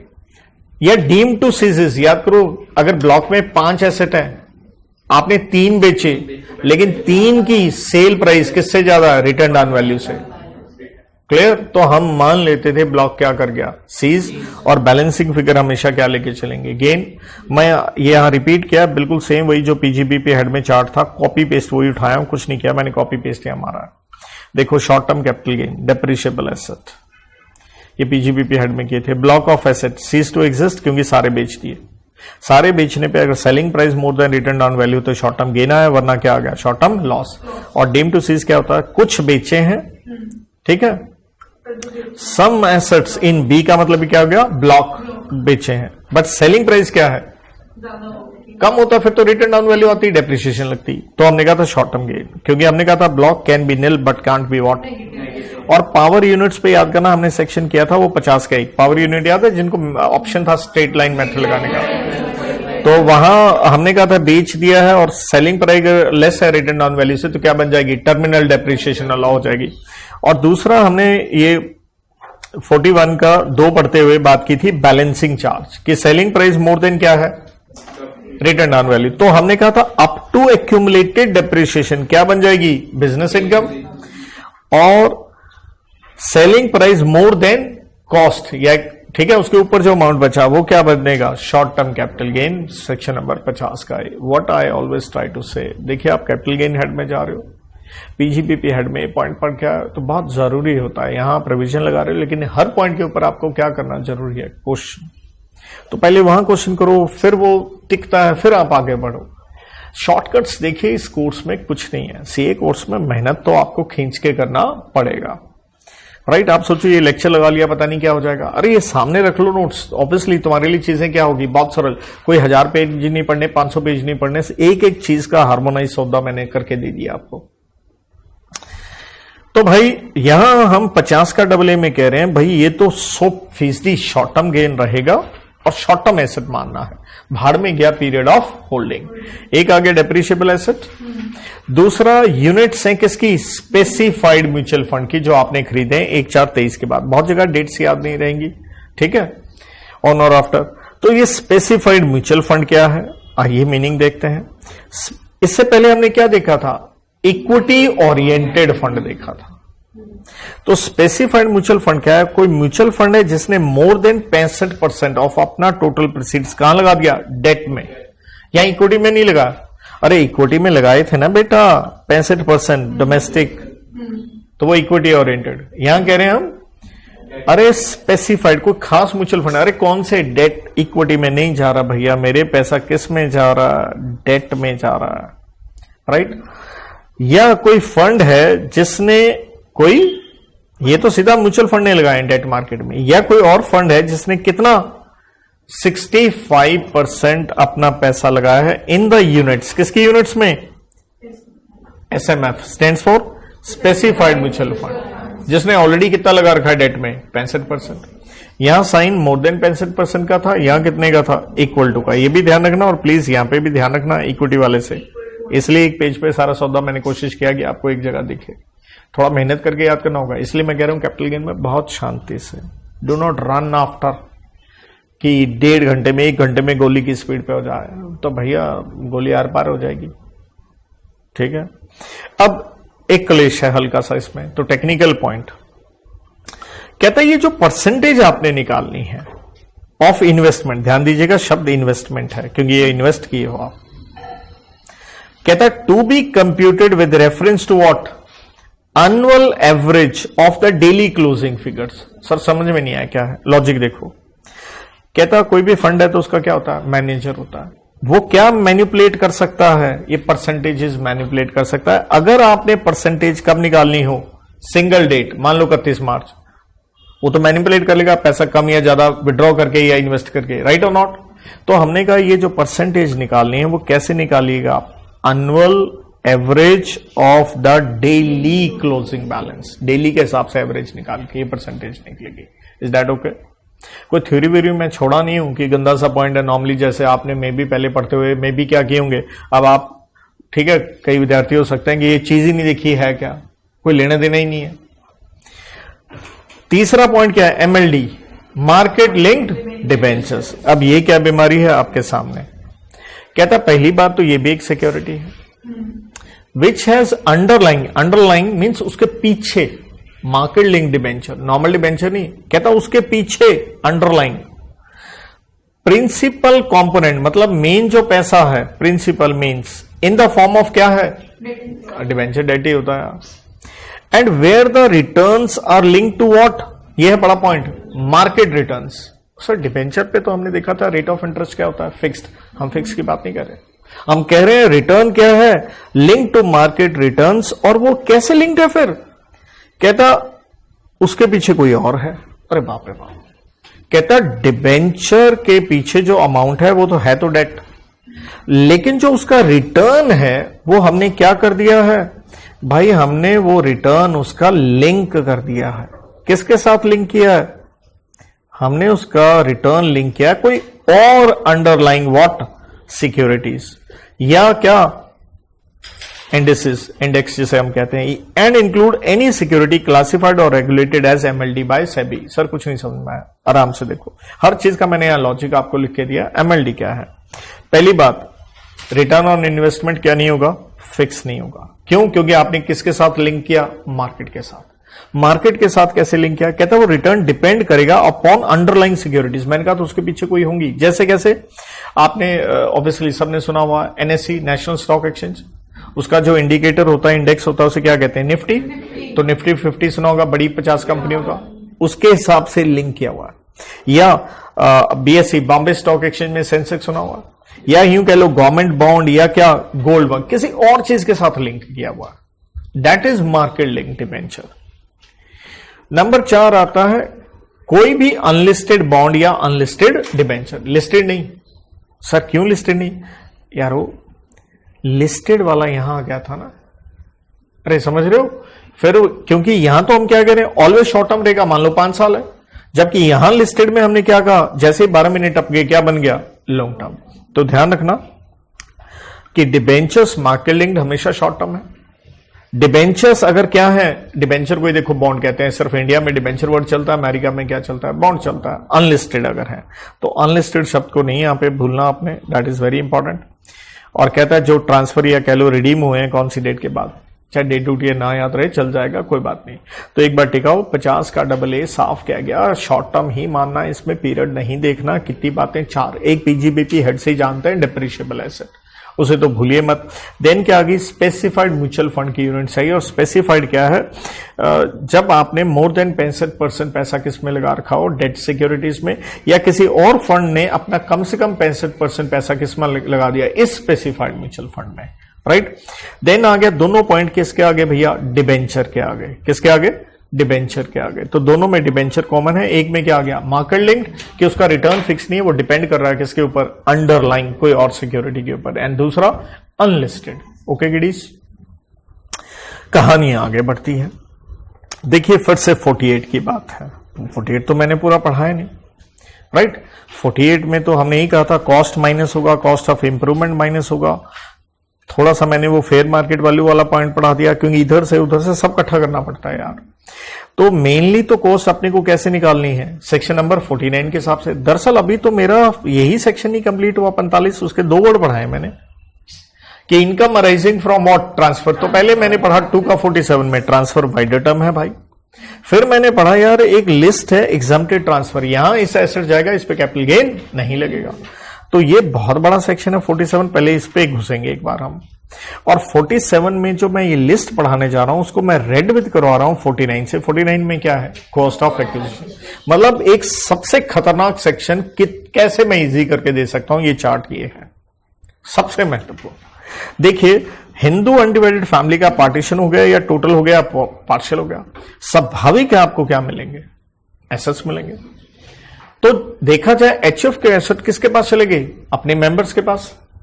तो अभी जब हम ट्रांसफर की डेफिनेशन पढ़ रहे हैं वो तो बहुत वाइडर थी, वो तो साफ कह रहा था कि भैया रेलिंक्विशमेंट दे दिया, एक्सटिंग्विशमेंट, तो क्या एचएफ ने एसेट अपने मेंबर को दे दिया, टैक्स ठुकना चाहिए, नहीं ठुकना चाहिए, कॉमन सेंस यूज करो ना, नहीं लगना चाहिए। तो हमने कहा टेंशन ना लो एचएफ, ये तुम्हारे लिए एग्जम्प्टेड ट्रांसफर है। लेकिन एक नया क्लेश इकट्ठा हुआ, वो कैसे, मान लो तुम मेंबर हो, तुम्हें वो एसेट मिला, माना एचएफ को टैक्स नहीं ठुका, अब तुम्हें मिल गया, कल तुम उसे बेचोगे, तुम्हारे लिए तो कैपिटल एसेट बना। लेकिन एक क्लेश आके क्या खड़ा हुआ, तुम्हारी कॉस्ट क्या होगी, तुम्हें तो मुफ्त में मिला एचएफ से, हाँ या ना। इसलिए मैं 47 का जो चार्ट बना के दिया, रेड विद क्या बना के दिया, 49। तो इसलिए हमने कहा बाद में जो मेंबर को मिला, इसलिए थोड़ा शॉर्ट में लिखा है। तो कॉस्ट ऑफ एक्विजिशन किसकी, प्रीवियस ओनर कौन था, एचएफ, वही क्या मान लेंगे, आपकी कॉस्ट। अरे जो इंप्रूवमेंट की कॉस्ट थी प्रीवियस वाली भी लेंगे, और हो सकता है तुमने भी लगाई है, लेकिन यार इंप्रूवमेंट में याद रखना क्या लेनी थी, आफ्टर 1/4/2001। ध्यान दीजिए, फिर से घुसिए 55 का 1, तभी मैं कह रहा हूं ना, ये लिखा ना 1/4/2001 से पहले तो क्या मारनी होती है, इग्नोर मारनी होती है, हर जगह हार्मोनाइज्ड है। इज दैट ओके बेटा, इसलिए दैट्स व्हाई से ये टेक्निकल हेड है, शांति से, तो भगा के नहीं मैं कराऊंगा, आराम से। पॉइंट समझ में आ रहा है सबको, अरे यस और नो, राइट। तो पीरियड ऑफ होल्डिंग अब कैसे होगी, मान लो एचएफ के पास 10 साल के लिए पड़ा था, आपको जब मिला आपने 6 महीने के बाद बेच दिया। अगर 6 महीने देखोगे तुम तो ठोक दोगे उसे शॉर्ट टर्म। तो लॉ यहां कहता है period of holding of previous owner to be what, इसलिए मैं एक डायलॉग मार देता हूं कि पीरियड ऑफ होल्डिंग शुरू से देखो, मतलब एचएफ के पास जब से था, तो 6 महीने आपके पास रहे, उनके पास रहे 10 साल, कितने हो गए, 10.5 साल। स्वाभाविक है क्या बन जाएगा, long term. Is that okay. Then क्या लिखा, fair market value on 1/4/2001 to be taken if asset acquired what before this date, मतलब फेयर मार्केट वैल्यू तो यही बताई थी ना, 1/4/2001 से पहले लेते हैं। फिर से जाओ 55 का 2 में यही था ना, अगर 1/4/2001 से पहले खरीदा है तो कॉस्ट को अकेला कॉस्ट नहीं लेना, उसको कंपेयर के सेल करना है, विच इज हायर को लेना है। तो हर जगह मैंने हर चीज का कनेक्ट करके दे रखा है। Is that okay. और दूसरा, अगर वो एलबीबी है मतलब इमूवेबल है, तो मैंने कह दिया था वो fair market value not to exceed stamp duty value, right. इसी में आगे एक और चीज, एक केस था सीआईटी वर्सेस मंजुला जेशा, वो कहता है इंडेक्स कॉस्ट ऑफ एक्विजिशन। अब ये इंडेक्सिंग क्या है, यहां पढ़ने से पहले एक जगह फिर जाओ, बहुत जगह जाना पड़ेगा भैया। 48 में दोबारा आओ, 48 में दोबारा आओगे तो यहां देखिएगा, मैंने नोट नंबर 1 रहना जाए इसलिए पढ़ के बता रहा हूं, कॉस्ट माइनस की थी, कॉस्ट ऑफ इंप्रूवमेंट माइनस की थी। कहता है इसके अंदर नहीं लेनी डिडक्शंस, जो आप ये हाउस प्रॉपर्टी हेड में पढ़ के आए थे, 24 का बी याद करो, इंटरेस्ट ऑन लोन, और 80 एंड EEA। और अगर नो डाउट ऑब्वियसली चैप्टर 6 का ए में आएंगी डिडक्शंस वाली, लेकिन आप रिकॉल करें तो मैंने हाउस प्रॉपर्टी हेड के साथ भी आपको जिक्र कर दिया था इनका। तो ये देखो, ये वाला आपका 24 का बी। तो इसलिए जब भी जाते हो आप अपना टाइम लगा के कैपिटल गेन हेड याद करो, तो जो जो चीजें मैंने बाकी हेड्स की बताई हैं, प्लीज उनको अपना क्या करते रहो, हल्का रिवाइज करो कि सारा मेरे को पिछला याद होना चाहिए, राइट। तो इंटरेस्ट ऑन लोन आपको याद होगा, लेट आउट के लिए अलग सिचुएशन थी क्योंकि वहां 100% अलाउड था, बट सेल्फ ऑक्यूपाइड के लिए याद है वो मैक्सिमम 2 लाख की लिमिट हुआ करती थी। फिर पीसीआई का क्लेश होता था, राइट।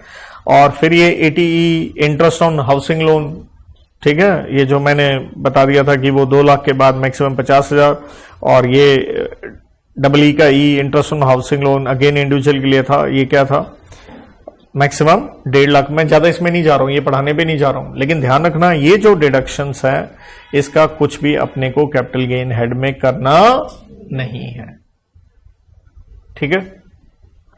बट आप अपना जरूर जाके वहां देखिएगा, मतलब कैपिटल गेन अगर आज कोई मेरा विद्यार्थी जाकर के ढंग से इस लेक्चर को देख के करना चाहता है, प्लीज जो जो मैंने कनेक्ट किए हैं कैपिटल गेन को होल्ड करके पहले वो जाओ, वो सीमेंटेड होगा तो कैपिटल गेन हैंडल होगा, नहीं तो गया कैपिटल गेन। अब क्या होता था, पहले लॉन्ग टर्म में अलाउड होती थी आपको क्या इंडेक्सिंग, लेकिन 23/7/2024 से इंडेक्सिंग क्या कर दी गई, बंद। लेकिन एक क्लेश है इसमें भी इंडेक्सिंग में, बट इंडेक्सिंग ली जाती है अगर आपने ऑप्शन एक्सरसाइज की है to compute tax liability under section कौन सा 112। अब क्या है 112, वैसे तो बेसिक्स में पढ़ाया था, बट यहीं पे आ जाओ 112 डील करता है। पहली बात क्या है, long term gain, long term capital asset है, देख रहे हो इमूवेबल प्रॉपर्टी आ गया। तो यहां पे हम आपको ऑप्शन दे देते हैं, अगर आप रेजिडेंट इंडिविजुअल या एचएफ हो, आपको टैक्स लगेगा कितना 12.5% विदाउट इंडेक्सेशन, लेकिन एक ऑप्शन दे रहे हैं आप क्या कर सकते हो, तो 20% है। तो इस पे रेट ज्यादा होने से डरने वाली बात नहीं होती, क्योंकि इंडेक्सिंग से कॉस्ट ऑफ एक्विजिशन क्या हो जाती है, बढ़ जाती है, क्लियर है। और विच एवर इज क्या है, लेस। लेस का मतलब ही क्या है, हमने यहां आपको क्या दे दी, अरे भैया ऑप्शन दे दी, ठीक है। तो अगर ऑप्शन दे दी तो भैया फिर तो इंडेक्सिंग करनी पड़ेगी, लेकिन इंडेक्सिंग मैंने बताया सिर्फ कौन सी डेट तक थी, ये डेट तो देखो आपकी टिप्स पे 100% आपको चाहिए, मतलब इसे तो आप किसी भी सूरत में अफोर्ड मतलब मिस करना अफोर्ड कर ही नहीं सकते हो। तो ये डेट तो भैया आपके लिए महत्वपूर्ण रहने ही वाली है, ठीक। तो कोई इंडेक्सिंग नहीं होती है 23/7/24 से, लेकिन हमने कहा होती है अगर आपने क्या एक्सरसाइज करी है, ऑप्शन टैक्स निकालने की, कहां 112 में। और वो अलाउबल जैसे अभी मैंने बताया, वो अलाउबल किसको होगी, इंडिविजुअल और एचयूएफ, लेकिन उसमें कंडीशन क्या है भाई, वो क्या होने चाहिए, इफ रेजिडेंट इन इंडिया। तो रेजिडेंट हो तो ही है वो ऑप्शन, नॉन रेजिडेंट हो तो सीधा विदाउट इंडेक्सिंग 12.5% कहता। और वो भी अब आगे देखिए, ये इंडेक्सिंग सिर्फ किसके केस में है, लॉन्ग टर्म है, क्या वही इमूवेबल प्रॉपर्टी एलबीबी, ओके। और कंडीशन क्या हुई, अगर एलबीबी मतलब इमूवेबल प्रॉपर्टी, यार जैसे मर्जी जो शब्द आप इस्तेमाल करना चाहो, इमूवेबल प्रॉपर्टी का हो, ठीक है। अगर आपने कब खरीदी है, now this is again very important point, मतलब हाइलाइटर किस किस चीज पे लगाऊं यार, इसलिए भैया बहुत शांति से, किस किस को रंग भी मैंने अलग लगा लिखा हुआ है, तो हाइलाइटर ही हो गया ना, ऊपर से गोले और डब्बे क्या क्या बनाए, शांत होकर के पूरा टाइम लगा के तो टिकने वाला। कहता खरीदी कौन सी डेट से है, कब खरीदी है, बिफोर 23/7/24, क्योंकि 23/7/24 से इंडेक्सिंग क्या होगी, बंद होगी। तो इसके आज के बाद कोई खरीदोगे नहीं होगी इंडेक्सिंग, ये तो क्या तुम पहले से लेके बैठे हुए हो, अब इंडेक्सिंग बंद होगी, हम तुम्हें ऑप्शन दे रहे हैं।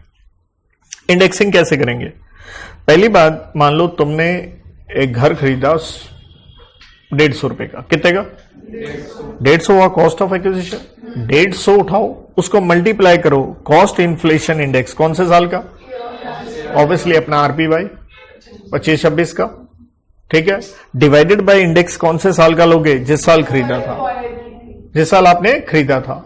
मान लो आपने खरीदा था 2011-12 में, तो डिवाइड बाय क्या आ गया 11-12।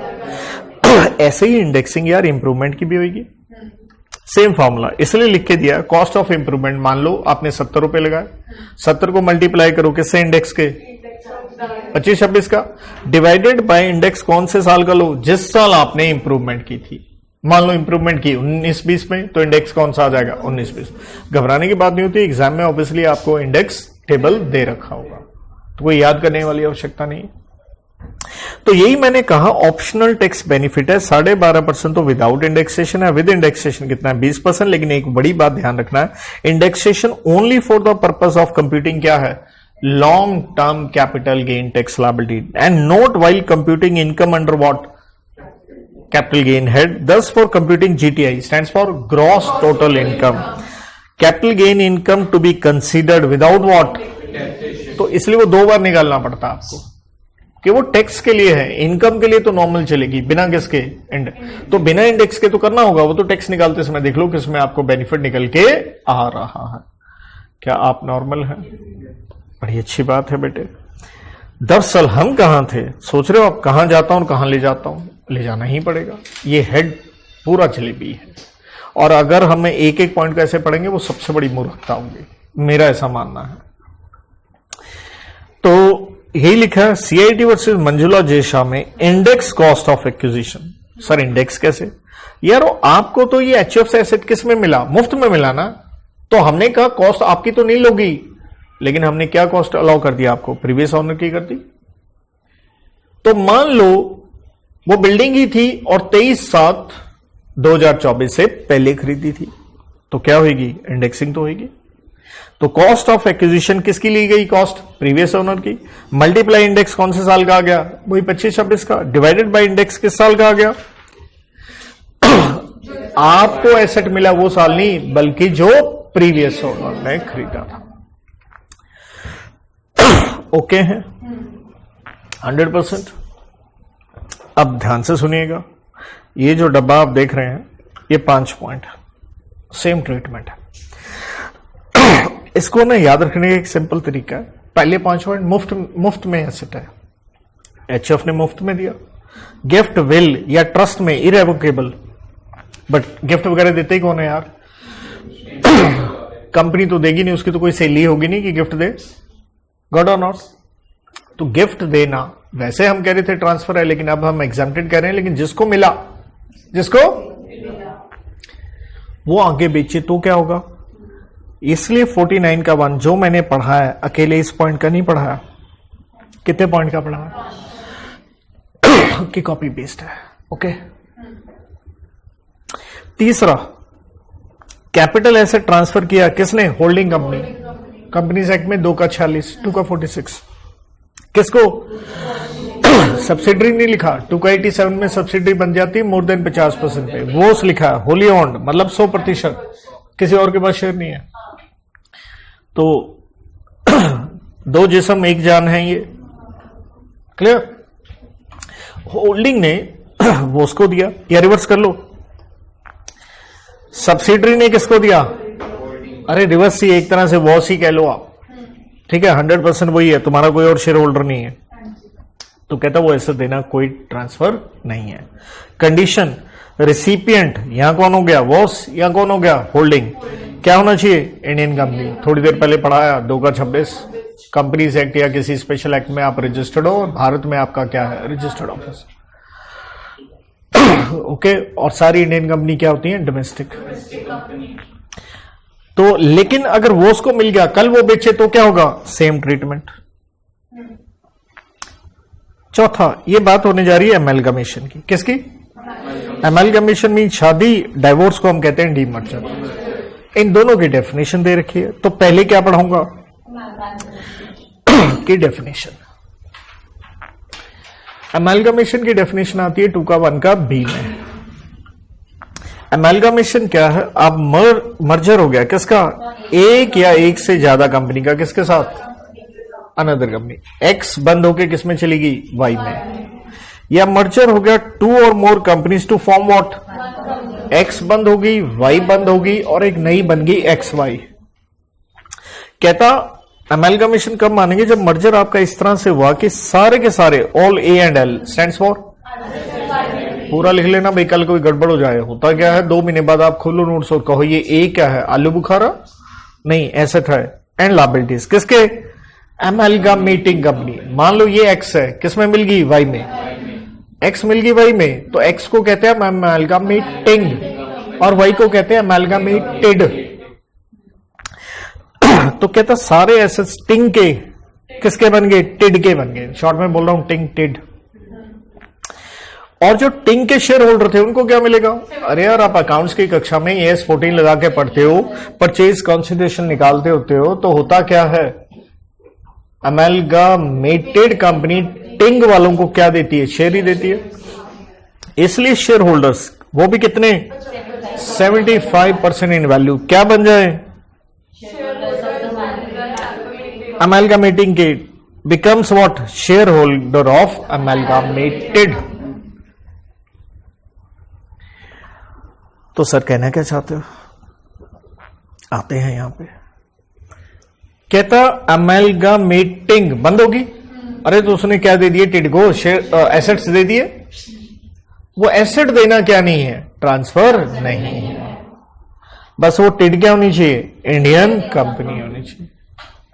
क्लियर है? बट कल कहानी क्या बनेगी? कल कहानी ये भी बनेगी, ये टिड आगे क्या बेच सकती है? शेयर्स। तो कॉस्ट कैसे निकालेंगे? सेम आंसर यार, वही प्रीवियस ऑनर। इसलिए तो लिख के दे दिया एक अलग से डब्बा बना के, 1 से 5 पॉइंट सेम एज अबव। ठीक है, सेम ऐसे ट्रीट करना। अब बात आती है डाइवोर्स की, डीमर्जर। तो ये था 2 का 1 का बी, सेक्शन 2 का 19 का AA। Transfer by demerge company, जिस कंपनी से टूट के कोई और कंपनी बन गई, ऑफ इट्स वन और मोर अंडरटेकिंग, मतलब अपना हिस्सा वो किसको देगा? एक नई कंपनी को देगा, उसे हम कहते हैं रिजल्टिंग कंपनी। जैसे ITC कंपनी, जिसके आप रजिस्टर यूज करते हो क्लासमेट, जिसके घर में आपका आटा आता है आशीर्वाद, और बेटे सिगरेट भी आते हैं, और ITC के होटल भी थे, लेकिन होटल्स का क्या हो गया? तो एक हिस्सा, एक अंडरटेकिंग हिस्सा अलग हो गया। तो कहता डीमर्जर कब मानेंगे? कंडीशन क्या है? सारे एसेट्स एंड लायबिलिटीज, लेकिन ध्यान दीजिएगा किसके? अंडरटेकिंग, वो ITC होटल कह लो। कहता transferred by demerge company ITC ने, बिकम्स एसेट्स एंड लायबिलिटीज किसके? आर कंपनी फॉर रिजल्टिंग, किसके बन गए? ITC होटल्स के। कहता रिजल्टिंग, अच्छा दूसरी बात, all assets and liabilities to be transferred at what? कोई रिवैल्यूएशन नहीं होगी। रिजल्टिंग कंपनी क्या देगी उसके बदले में? जैसे मैं कहूं मैं ITC का शेयर होल्डर था, लेकिन जब डीमर्जर हुआ तो मेरे को अलग से किसके शेयर मिले? ITC होटल्स के मिले। तो ITC होटल एक कंपनी बनी, रिजल्टिंग कंपनी क्या देगी? शेयर्स देगी। किसको देगी? किसके? डीमर्ज कंपनी की। कैसे देगी? प्रोपोर्शनेट बेसिस पर देगी, मेरे को मिले। Except when resulting company itself is what?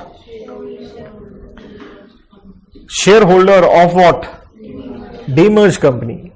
Right?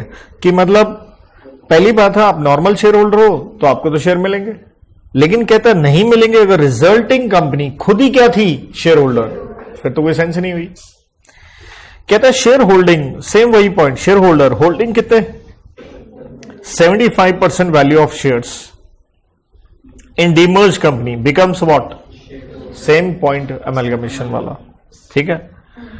Transfer of undertaking कैसे होना चाहिए? गोइंग कंसर्न, कि धंधा चलता रहेगा। कहां पढ़ते हैं अकाउंट्स में आप? AS 1 में पढ़ते हैं।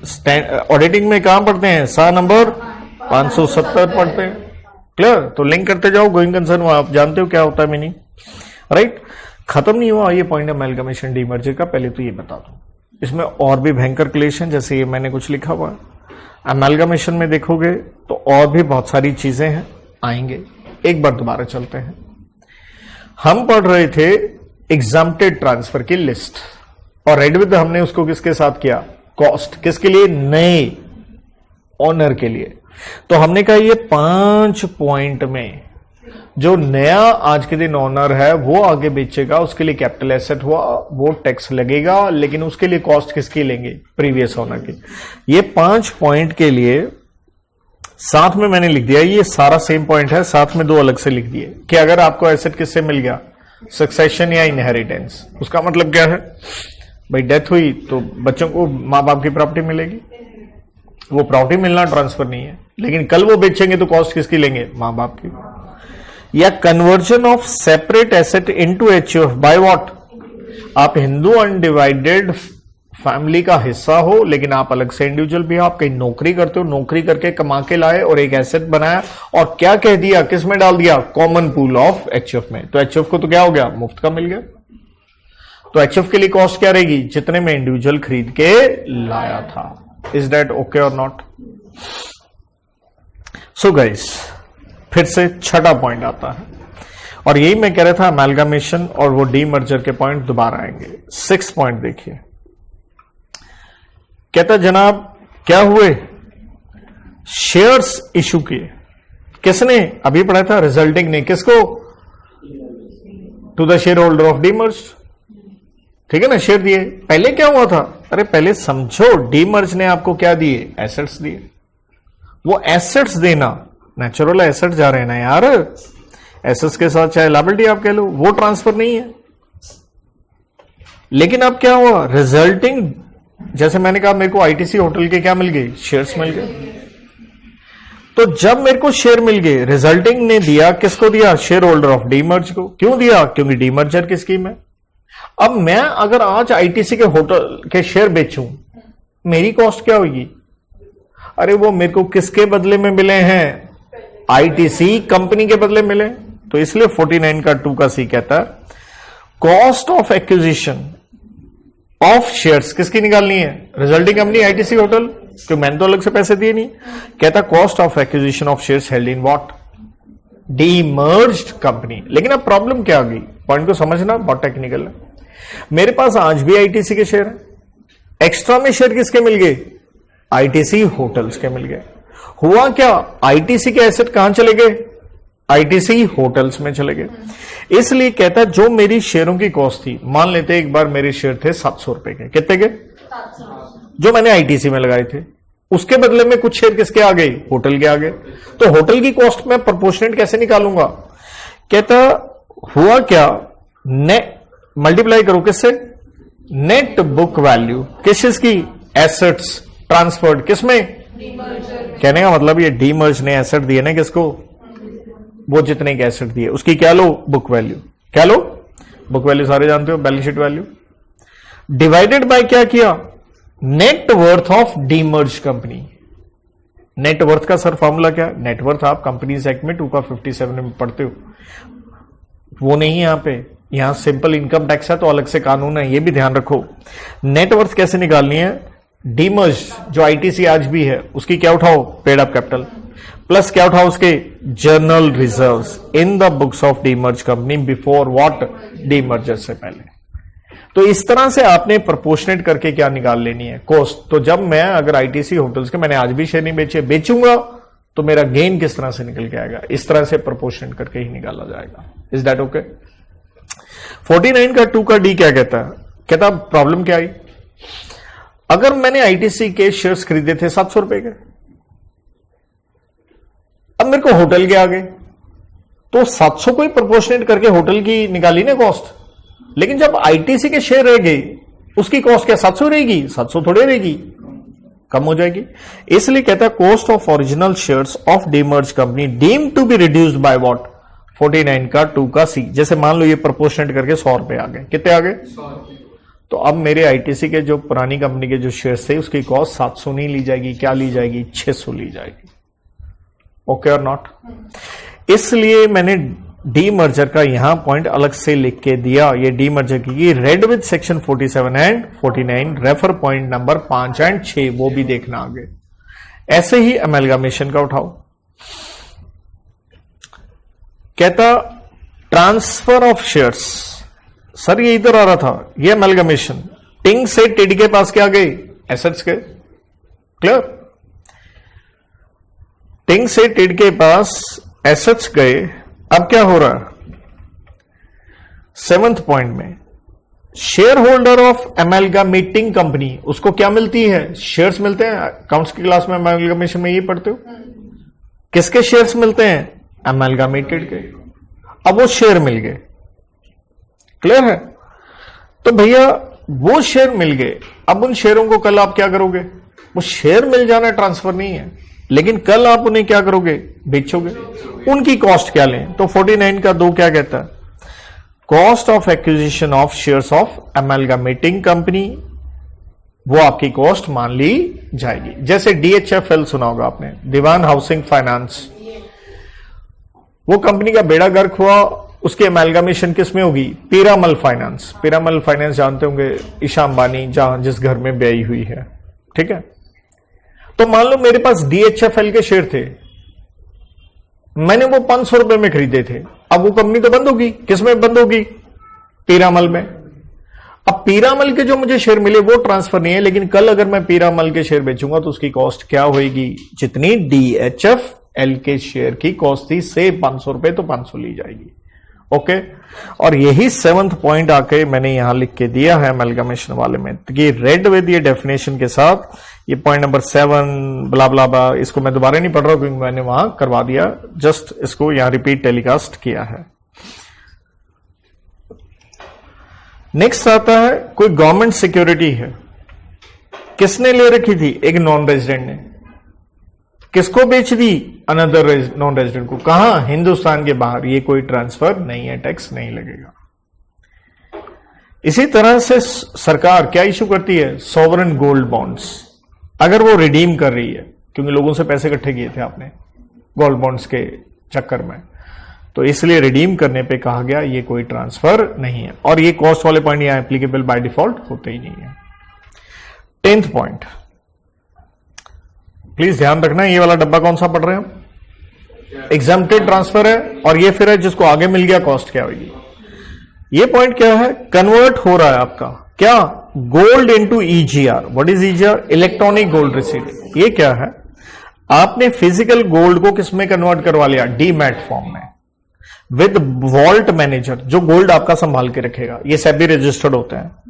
लेकिन ये जब इलेक्ट्रॉनिक करवा लिया, डीमैट हो गया, तो ये एक फाइनेंशियल इंस्ट्रूमेंट बन गया, इसको आप मार्केट में बेच सकते हैं, means they are tradeable on what, recognised stock exchange. तो कहता है गोल्ड का इसमें कन्वर्ट होना कोई ट्रांसफर नहीं है, चीज तो आपकी है। ऐसे ही EGR का कन्वर्ट हो जाना क्या है, गोल्ड में कोई ट्रांसफर नहीं है। लेकिन कल अगर आप बेचते हो तो कॉस्ट क्या होगी, सिंपल फॉर्मूला 49 का 10, cost of acquisition of current asset. मान लो करंट में क्या है, EGR है, ये बेच दिया, तो इसकी कॉस्ट क्या होगी, जो गोल्ड की थी, बस यही लिख के दे रखा। क्लियर। 11th पॉइंट, आपने कुछ स्पेसिफाइड कैपिटल एसेट ट्रांसफर किया है। जैसे याद करो, मैंने मूवेबल पर्सनल एसेट में एक कोड की बना के दी थी, जेडी पास, कि ये क्या है, कैपिटल एसेट है, जिसमें मैंने आसान कह दिया था jewellery and piece of art. यहां क्या है, ये जो जेडी था, ये जो जेडी था, उस जेडी में से तो ध्यान रखना है, अगर मैं कहूं जे तो रह जाए, जे तो कट जाएगा, डी रह जाएगा, मतलब ये जे नहीं आएगा, ज्वेलरी की बात नहीं हो रही यहां पे। कहता आपने क्या ट्रांसफर किया है, ज्वेलरी छोड़ दो बाकी सारा, डी से ड्राइंग, पी से पेंटिंग, आर्कियोलॉजिकल, आर्टवर्क, स्कल्पचर, कुछ नए पॉइंट आ गए, कोई बुक, मैन्यूस्क्रिप्ट जिसे ड्राफ्ट बुक कहते हैं, ठीक है, कोई फोटोग्राफ और प्रिंट, ये आपने किसको दिया, गवर्नमेंट या किसी यूनिवर्सिटी को, या नेशनल म्यूजियम को, नेशनल आर्ट गैलरी को, नेशनल आर्काइव्स को, पब्लिक म्यूजियम को, या नोटिफाइड, उनको दे दिया कि देश की ये धरोहर है, आप रखो, ये कोई ट्रांसफर नहीं है, तो इसलिए यहां कॉस्ट की बात नहीं है। ओके, कन्वर्ट हो रहा है, कौन कन्वर्ट हो रहा है जी, बॉन्ड या डिबेंचर। डिबेंचर हम पहले पढ़ गए, पहले उसे टिकाओ। हमने डिबेंचर से संबंधित एक चीज पढ़ी कि वो हमेशा शॉर्ट टर्म रहेगा, अगर वो अनलिस्टेड है या क्या है, MLD है, stands for market linked debentures है, वो ना भूलें आप, ठीक है, वो हमेशा शॉर्ट टर्म होता है। इसके अलावा कोई होगा जैसे लिस्टेड वगैरह होगा, फिर तो क्या है, नॉर्मल है। अब हम कह रहे हैं कन्वर्टिबल डिबेंचर, तो आप जानते हो, ठीक है, आप डिबेंचर कंपनीज एक्ट में भी 71 सेक्शन में पढ़ के आते हो। कन्वर्टिबल डिबेंचर क्या होते हैं, किस में कन्वर्ट हो गए, शेयर में। ये बिल्कुल वैसे ही है, ये एक तरह से आपकी गर्लफ्रेंड है और ये क्या बन गई बेटे, आपकी वाइफ बन गई, है ना, परमानेंट होगी ना शेयर। तो दैट इज अ सिंपल तरीका कि उस चीज को आप समझ सको। तो कन्वर्ट हो गया आपका बॉन्ड इनटू व्हाट शेयर्स, तो कन्वर्ट होना ट्रांसफर नहीं है। लेकिन कल अगर शेयर बेचोगे तो उसकी कॉस्ट क्या लोगे? तो 49 का 2 का ए कहता है दैट पार्ट ऑफ बॉन्ड और डिबेंचर सो कन्वर्टेड, मतलब सर मान लो 200 डिबेंचर थे, कितने थे? तो आप जानते हो डिबेंचर या तो थे फुली कन्वर्टेबल या पार्टली। तो अगर पीसीडी है स्टैंड्स फॉर व्हाट? फुली में तो कोई रोला ही नहीं है, फुली शेयर में कन्वर्ट हो गए तो पूरी शेयरों की कॉस्ट क्या बन गई? डिबेंचर की कॉस्ट। लेकिन अगर पार्टली है तो जितनी पार्टली के डिबेंचर की कॉस्ट थी वही बनेगी ना क्या? शेयरों की कॉस्ट। ओके और नॉट? दैट पार्ट इसलिए वर्ड लिखा। ऐसे ही प्रेफरेंस शेयर कंपनीज एक्ट में सेक्शन 55 में पढ़ के आते हो, वो कन्वर्ट हो गए किसमें? इक्विटी शेयर में। सेम वही रहेगा, वही डेट पार्ट, समझ गए? ये भी फुली या पार्टली, वो कॉस्ट रह जाएगी। कन्वर्ट होना कोई ट्रांसफर नहीं है। Transfer of capital asset into RM. RM का यहां मतलब है रिवर्स मोर्टगेज। ये सुना होगा, एक स्कीम है 2008 की। रिवर्स मोर्टगेज स्कीम क्या है? रिवर्स मोर्टगेज स्कीम है बुजुर्गों के लिए, सीनियर सिटीजन के लिए, जिनके लिए कमाने का कोई सोर्स नहीं है। सरकारी नौकरी है नहीं कि पेंशन आए, धंधा था आज के दिन रहा नहीं, हिम्मत नहीं रही, वो बेचारे अपना बुढ़ापा कैसे निकालेंगे, उनके लिए स्कीम लेके आए। तो रिवर्स मोर्टगेज क्या होता है? ये सीनियर सिटीजन अपना घर तो होगा, रेजिडेंशियल हाउस प्रॉपर्टी की ही बात हो रही, कमर्शियल नहीं, रेजिडेंशियल हाउस प्रॉपर्टी मोर्टगेज का मतलब आप सारे जानते हो, गिरवी रख दिया किसके पास? बैंक के लिए। ये 20 साल तक रखा जाता है और बैंक आपको क्या देते रहेगा? या तो मंथली पैसे देगा या लमसम इकट्ठे आज दे देगा, या हर महीने लेते रहो 20 साल तक। अब आप कहते हो सर मैं हूं 60 साल का, अगर मैं 90 साल तक जी लिया तो ये तो 20 साल की स्कीम हुई, तो 10 साल और क्या होगा? 80 से 90 वाले साल। हमने एक स्कीम और निकाली। ये क्या है? यहां पे क्या होगा? आपका देखो घर वही गया बैंक के पास, लेकिन बैंक ने क्या किया आपकी बार? बैंक ने आपको पैसे नहीं दिए, लमसम पैसे दिए हैं किसको? एन्युटी सोर्सिंग इंस्टीट्यूशन को, जैसे LIC। ये बैंक ने इकट्ठा पैसा मान लो 50 लाख दे दिया किसको? LIC को, जिसको हम कहते हैं एन्युटी सोर्सिंग इंस्टीट्यूशन। ये नाउ ये LIC इस सीनियर सिटीजन को क्या देता रहेगा? हर महीने EMI टिल व्हाट? डेथ। तो डेथ तक की टेंशन ही खत्म, आप किसी के ऊपर डिपेंडेंट नहीं हो। हम कह रहे हैं कि भैया क्या दिया तुमने? मकान दिया, इधर से क्या आ रहे हैं? पैसे आ रहे हैं, ये कोई ट्रांसफर नहीं है। पता चले बुजुर्ग पे टैक्स ठोक दो आप, और ये वाला पॉइंट कॉस्ट वाला इधर नहीं आएगा, इसलिए ब्लैंक कॉलम है, ठीक है, उसका कोई लेना देना नहीं है। अब बैंक क्या करेगा? अगर मान लो ये डेथ होगी या 20 साल हो गए, बैंक रिकवर करेगा अपना प्रिंसिपल प्लस इंटरेस्ट। नेचुरल है कहां पे? डेथ पे। By sale of what? लेकिन प्रेफरेंस खरीदने की किसको देगा? लीगल हायर को। अगर अपना पैसा निकालने के बाद सरप्लस बचा किसको दे देगा? लीगल हायर को दे देगा। लेकिन ध्यान रहे, जो बुजुर्गों को पैसा आ रहा है सेक्शन 10 का 43 में, that amount is what? Exempted from tax. Is that okay? यहां पे आकर के सेक्शन 47 की जो मेरी लिस्ट थी कि ये ट्रांसफर नहीं है, होती है समाप्त। लेकिन आपने देखा मैंने उसको लिंक किसके साथ किया? 49 के साथ, कि अगला जिसको मिला वो उसके लिए क्या होगा। तो सारे पॉइंट कंपैरेटिवली डाले आपके लिए। लेकिन अब मेरे कुछ पॉइंट और बचते हैं 49 में, थोड़े से बचते हैं, 3 पॉइंट बचते हैं। यहां से देखो मैंने 49 का एरो निकाला कि 49 में कॉस्ट के कुछ क्या है? 3 आसान पॉइंट। और मैं इन आसान पॉइंट को कहता हूं ये बाकी हेड्स में हम पढ़ चुके हैं। सर कहां? देखिए स्पेसिफाइड सिक्योरिटी या स्वेट इक्विटी शेयर मिले थे, ये शॉर्ट में मैं क्या लिखता होता हूं? एम्प्लॉय को एज पर्क मिला था 17 का 2 का 6 में। तो हमने कहा था फेयर मार्केट वैल्यू टैक्सेबल करवाई थी कहां? सैलरी हेड में। क्लियर है? तो अब मान लो वो स्वेट तुम्हें मिले, तुमने आगे बेच दी, तो इसलिए ये फेयर मार्केट वैल्यू जो सैलरी हेड में टैक्सेबल हुई थी, such fair market value will be what? Clear? ये सेक्शन 49 ही चल रहा है, 2 का डबल ए। अगला मैंने स्टार लगाया, अदर सोर्सेज हेड में काम का है। एसेट रिसीवर अंडर सेक्शन 56 का 2 का 10 जो इनकम फ्रॉम अदर सोर्सेज में पढ़ते हो, ये क्या है? गिफ्ट में मिला, कि दैट इज विदाउट और इन एडिक्वेट कॉन्सिडरेशन। या अगले हेड में देखेंगे तो कहता दरअसल क्या, अगर ये विदाउट या इन एडिक्वेट कॉन्सिडरेशन है ना, तो यार ये क्या हो जाता है? ये टैक्सेबल हो जाता है कहां? अदर सोर्सेज हेड में। टैक्स हो गया, मिला मुफ्ता, टैक्स हो गया। कल आप बेचोगे तो जो टैक्स ठुका, डोंट यू थिंक वो क्या माननी चाहिए? कॉस्ट माननी चाहिए। 49 का 4, इसलिए मैंने स्टार डाला। वो वैल्यू टेकन अंडर सेक्शन क्या? 56 shall be what? Cost of acquisition. तो ये अदर सोर्सेज का आ गया, ये पीजीबीपी हेड का आ गया। कन्वर्ट किया किसको? पीजीबीपी हेड आ गया ना, स्टॉक को किसमें कन्वर्ट कर दिया? अपनी ज्वेलरी की दुकान से घर में बीवी को पहना दिया हार। क्लियर है? तो दुकान से लेके आए हो ना, बेचा तो है नहीं, पीजीबीपी हेड में इनकम आती। कहता भाई साहब, पहली बात हम इसे पीजीबीपी हेड में इनकम मानते थे, अंडर सेक्शन कौन सा? 28 में। क्लियर? पीजीबीपी हेड में क्या बन गई? वो इनकम बन गई, राइट? तो इनकम किसको मानते थे हम? फेयर मार्केट वैल्यू को।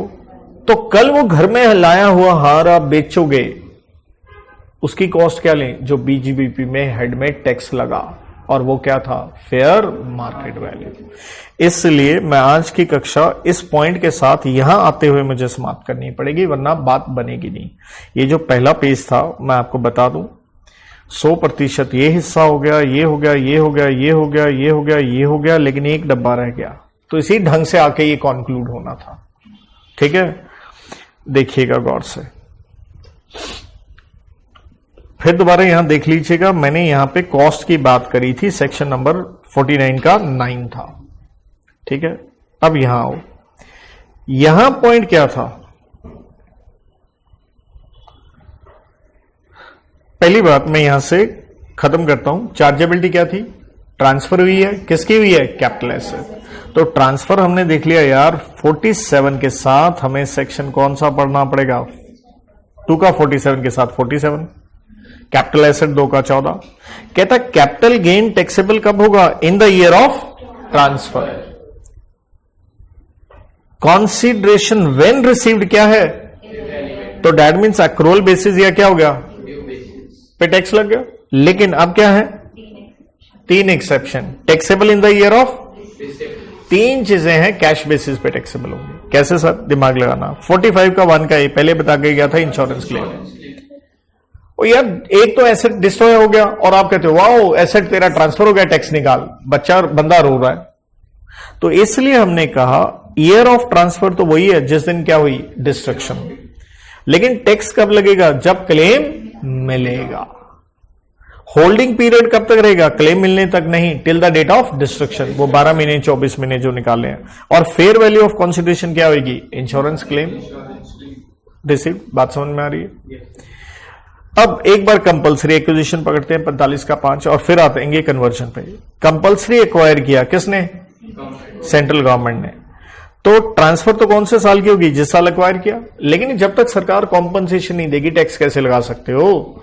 इसलिए हमने कहा टैक्सेबिलिटी का ईयर कब है? ओरिजिनल कॉम्पनसेशन की जब पहली क्या मिल गई?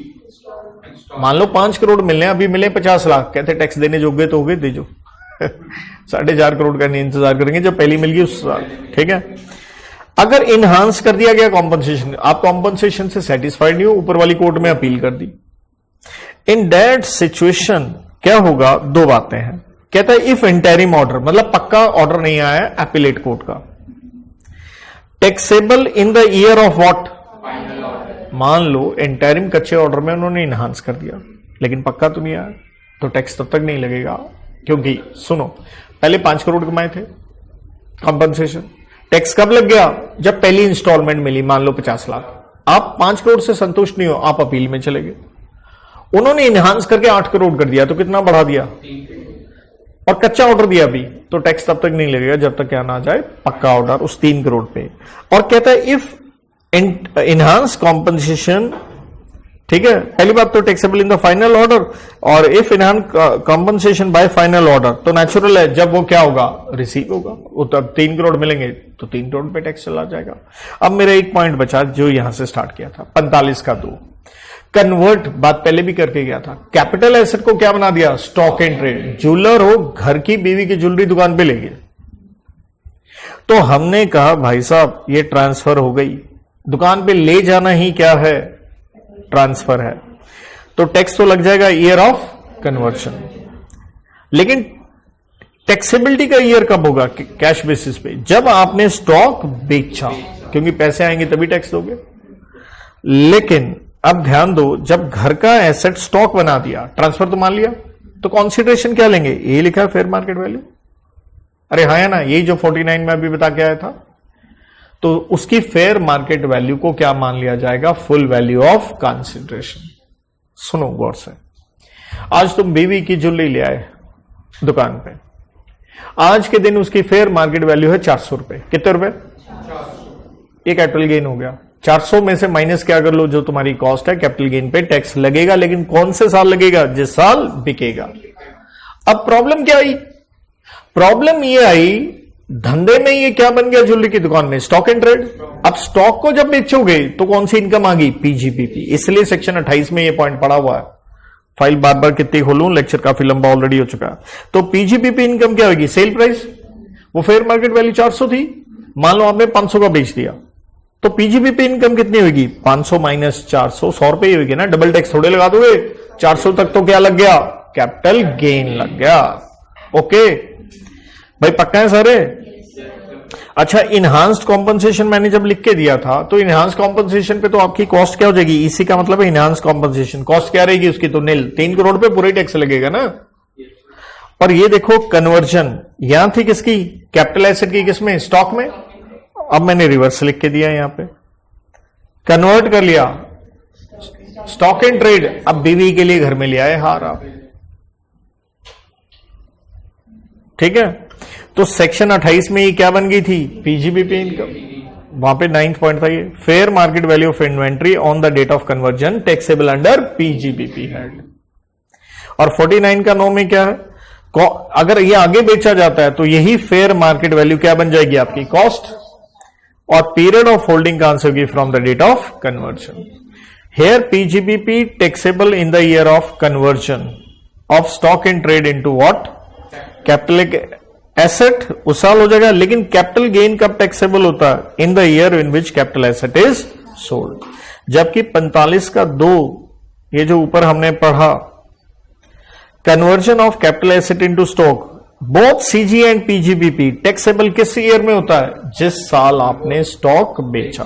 सर मैंने पीजीबीपी के भी पॉइंट यहां सारे लिख के उसके साथ कनेक्ट किए हैं, क्योंकि वरना पेपर में क्या हो जाओगे? गच्चा खा जाओगे, पता ही नहीं चलेगा कौन सा कहां से आया। तो बहुत शांति से घर जाना और पीजीबीपी के हेड से इस पॉइंट को सॉल्व करना है क्वेश्चन को, और किससे? कैपिटल गेन के। मेरा पहला पेज पूरा कंप्लीट हुआ है, जो मैं आपको जस्ट यहां एक बार बताना चाहूंगा। भैया मैंने आपको 55 यहां पूरा करवा दिया, ये मर्जर अमेलगमेशन जो भी था ये सब बता दिया। और यहां पे 48 जो मैंने कंप्यूट किया था उसका एक हिस्सा जरूर रह गया, ये वाला हिस्सा रह गया और ये रह गया। कहने का मतलब अभी मेरे 2 पेज पूरे नहीं हुए हैं, लेकिन यही टेक्निकल पार्ट था। अब प्लीज इससे ज्यादा आप स्ट्रेस में मत आ जाइएगा, बड़ा टफ है, हाई इतना और रह गया। अगला पार्ट सबसे आसान है। जितना मैंने समय आज लगाया उससे आधे से भी कम समय में ये पार्ट कंप्लीट हो जाएगा। तो इसलिए एक नॉलेज होनी चाहिए। बच्चा पहले क्या करता, हमारा बच्चा पढ़ता कैसे? पहले पेज काउंट करता, 1 2 3 4 5, क्लियर है? वो टेंशन में आता, फिर कहता यार ये तो 1.5 पेज इसने पढ़ा है, धुआं निकल गया मेरा। अरे ये धुआं निकाल लो, अगला लेक्चर मलाई की तरह है। लेकिन इस पे आपको एक एक पॉइंट अपना क्या करना है? टिकाना है। आई होप सो आपको यूटिलिटी मिली हो। Thank you, God bless.